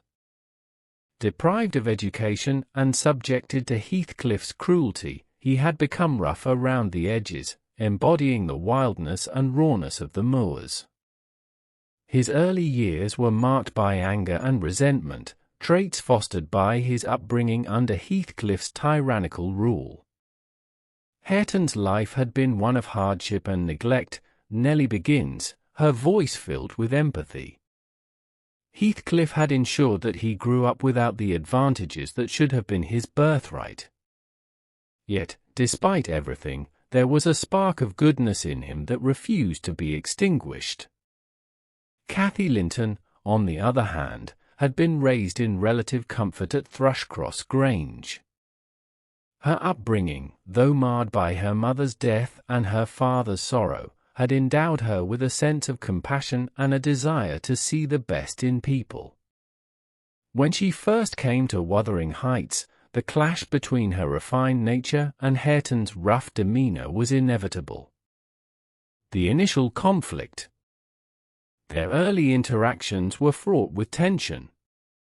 Cathy, accustomed to a life of education and gentility, initially looked down on Hareton for his lack of schooling and coarse manners. Hareton, in turn, resented her perceived superiority and the privileges she had enjoyed. Their exchanges were often marked by sharp words and misunderstandings. Their relationship began on rocky ground, Nelly recounts. Cathy's pride and Hareton's resentment created a barrier between them. They were constantly at odds, their interactions filled with friction and hurtful remarks. Despite the hostility, there was an undeniable connection between them, a spark that hinted at the potential for something more. As they spent more time together, the initial animosity began to give way to a deeper understanding. Cathy's influence. Cathy's inherent kindness and empathy began to break down Hareton's defenses. She saw past his rough exterior to the wounded soul within, recognizing that his harshness was a product of his environment rather than his true nature. Determined to help him, she began to gently encourage his education, offering to teach him to read and write. Cathy's patience and persistence were remarkable, Nelly says with admiration.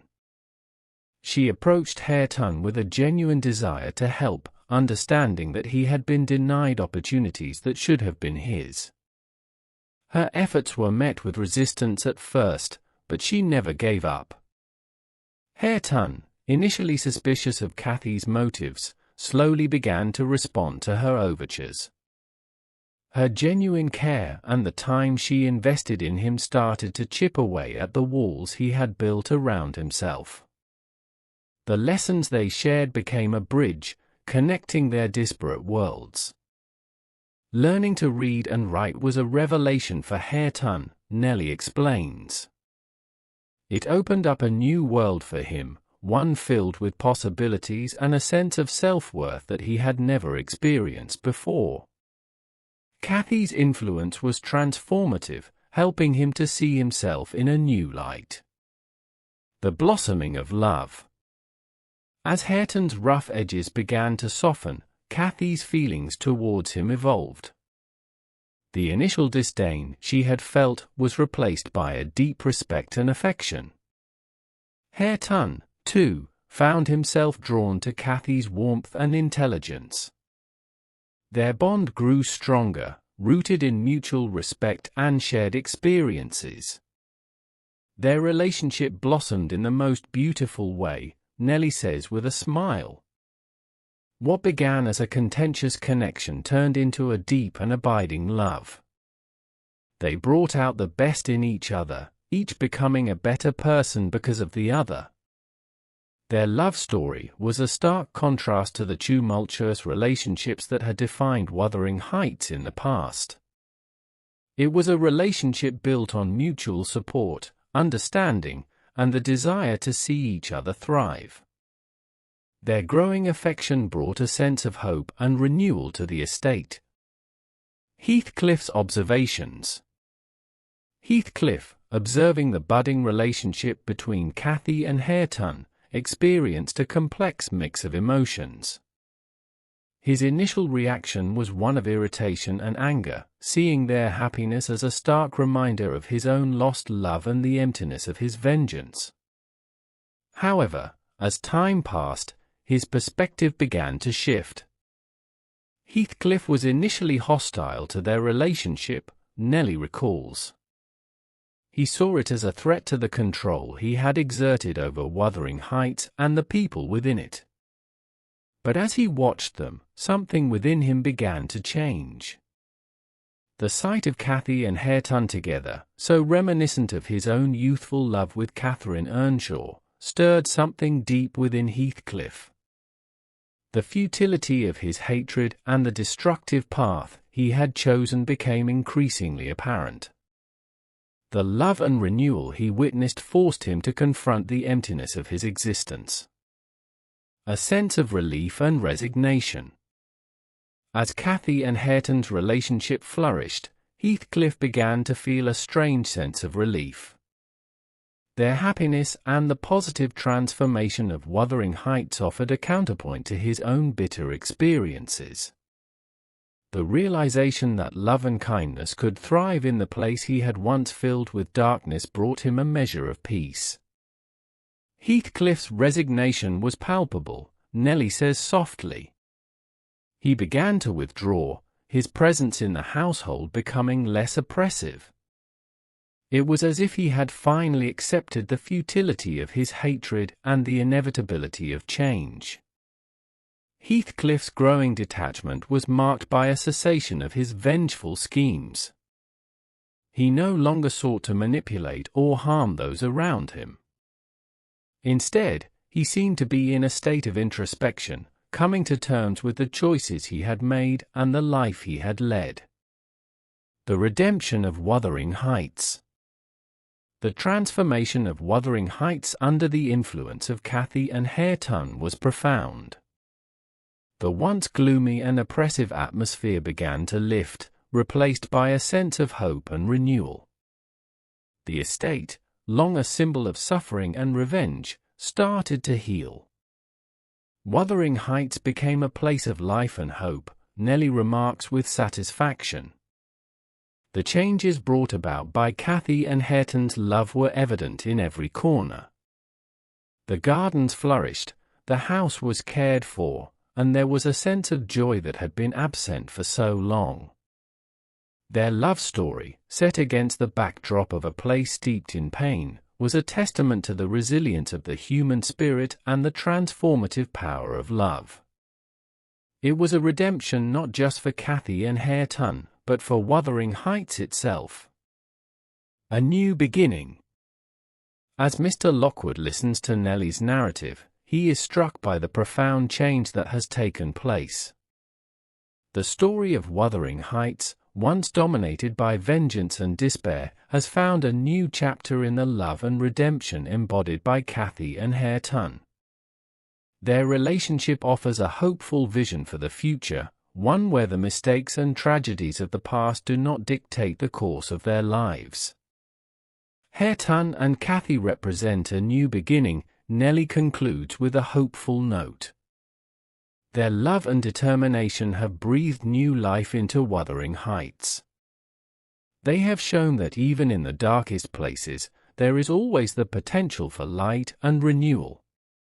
As he departs from Thrushcross Grange, Mr. Lockwood carries with him the poignant tale of Wuthering Heights, a story of intense passions, tragic losses, and ultimately, the redeeming power of love. The legacy of Catherine and Heathcliff, intertwined with the hope and resilience of Cathy and Hareton, leaves a lasting impression on him, a testament to the enduring complexity of human emotions and relationships. Chapter 12: Peace at Last. The tragic saga of Wuthering Heights reached its poignant conclusion with the death of Heathcliff, a man whose life had been consumed by an all-encompassing obsession with the past. Mr. Lockwood, eager to understand the final chapter of this haunting tale, listened as Nelly Dean recounted the last days of Heathcliff and the enduring legacy of love, loss, and redemption that defined Wuthering Heights. Heathcliff's obsession intensifies. In the days leading up to his death, Heathcliff's obsession with Catherine Earnshaw grew to an unbearable intensity.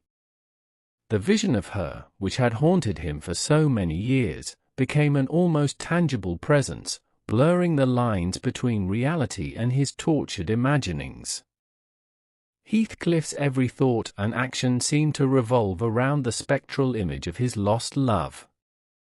Heathcliff's fixation on Catherine reached a fever pitch, Nelly began, her voice tinged with sorrow. He would speak of her as if she were in the room with him, as if he could see and touch her. His longing for her presence was palpable, and it consumed him entirely. Heathcliff's behavior became increasingly erratic. He wandered the moors at all hours, often returning soaked to the skin and shivering from the cold. His physical decline was starkly apparent. He grew gaunt and hollow-eyed, his once fierce demeanor replaced by a haunting vacancy. He stopped eating, refusing even the most basic sustenance, as if to hasten his departure from the world that had brought him so much pain. Withdrawal from the world. Heathcliff's withdrawal from those around him was marked by an eerie silence and a profound sense of detachment. He no longer engaged with the inhabitants of Wuthering Heights, retreating into himself and the memories that tormented him. His once commanding presence faded into a ghostly echo of the man he had been.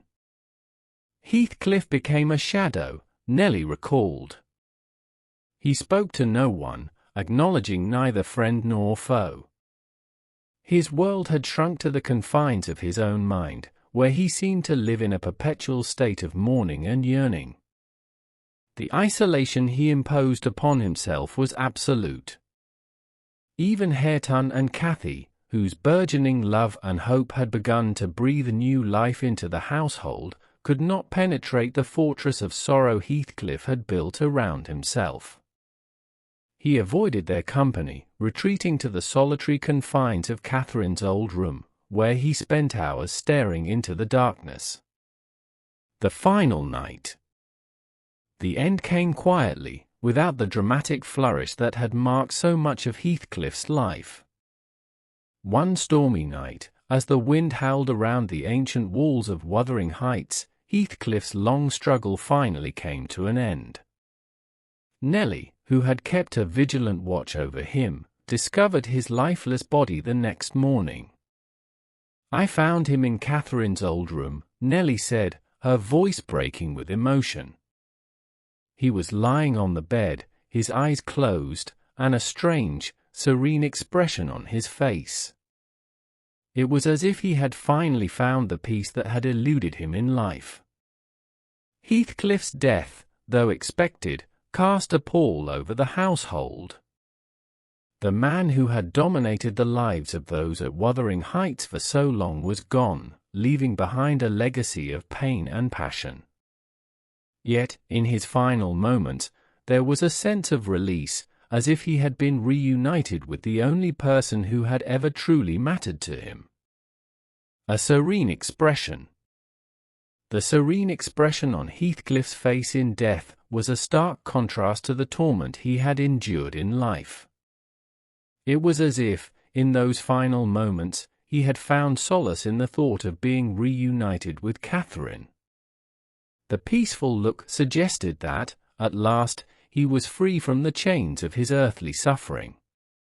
He looked almost happy, Nelly reflected. It was a strange sight, given the torment he had lived through.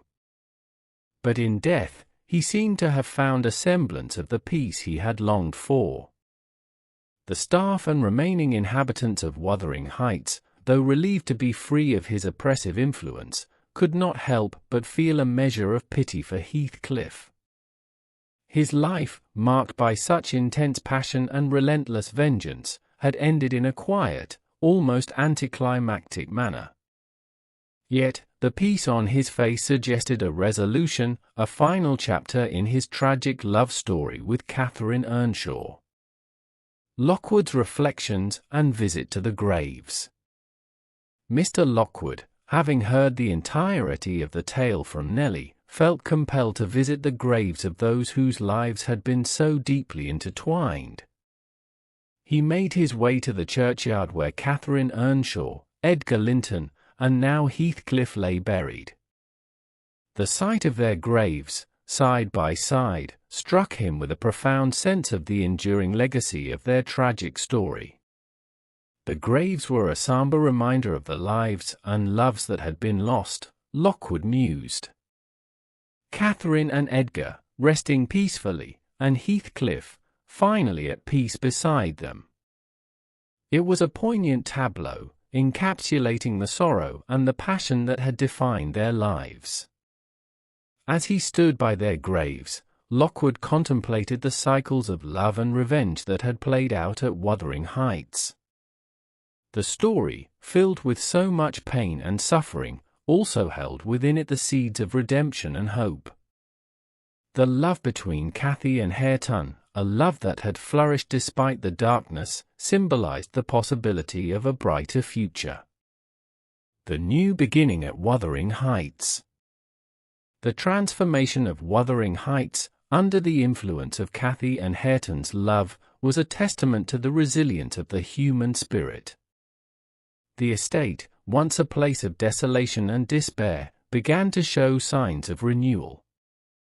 The gardens, once overgrown and neglected, were tended to with care. The house, filled with the laughter and warmth of its new inhabitants, no longer echoed with the ghosts of the past. Wuthering Heights began to heal, Nelly said with a hopeful smile. Cathy and Hareton's love brought new life to the place. Their determination to create a better future, free from the shadows of the past, was evident in every corner of the estate. The bond between Cathy and Hareton grew stronger with each passing day. Their relationship, built on mutual respect and shared experiences, provided a stark contrast to the tumultuous and destructive relationships of the past.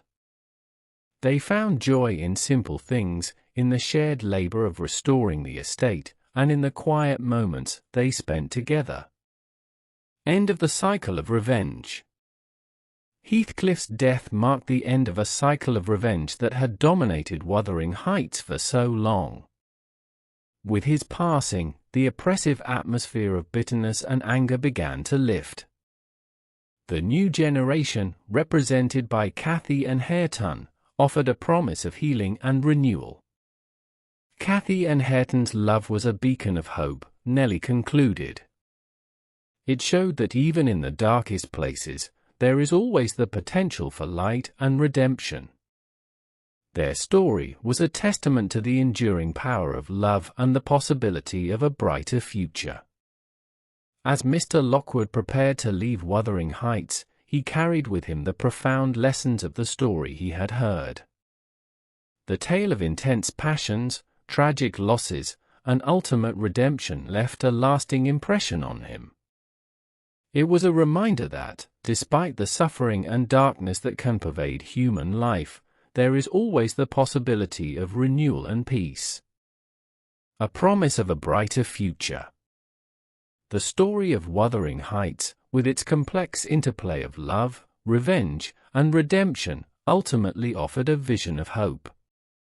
The love between Cathy and Hareton, nurtured in the shadow of past tragedies, promised a future free from the cycles of hatred and vengeance that had plagued their forebears. Wuthering Heights stands as a testament to the power of love and the possibility of redemption, Mr. Lockwood thought as he departed. It is a place where the past and present intertwine, but where the future holds the promise of peace and renewal. As he looked back at the imposing structure of Wuthering Heights, now bathed in the soft light of dawn, he felt a sense of closure. The story he had come to learn, filled with sorrow and passion, had found its resolution in the love and hope of a new generation. The cycle of revenge had ended, and with it came the promise of a brighter, more peaceful future for Wuthering Heights and its inhabitants.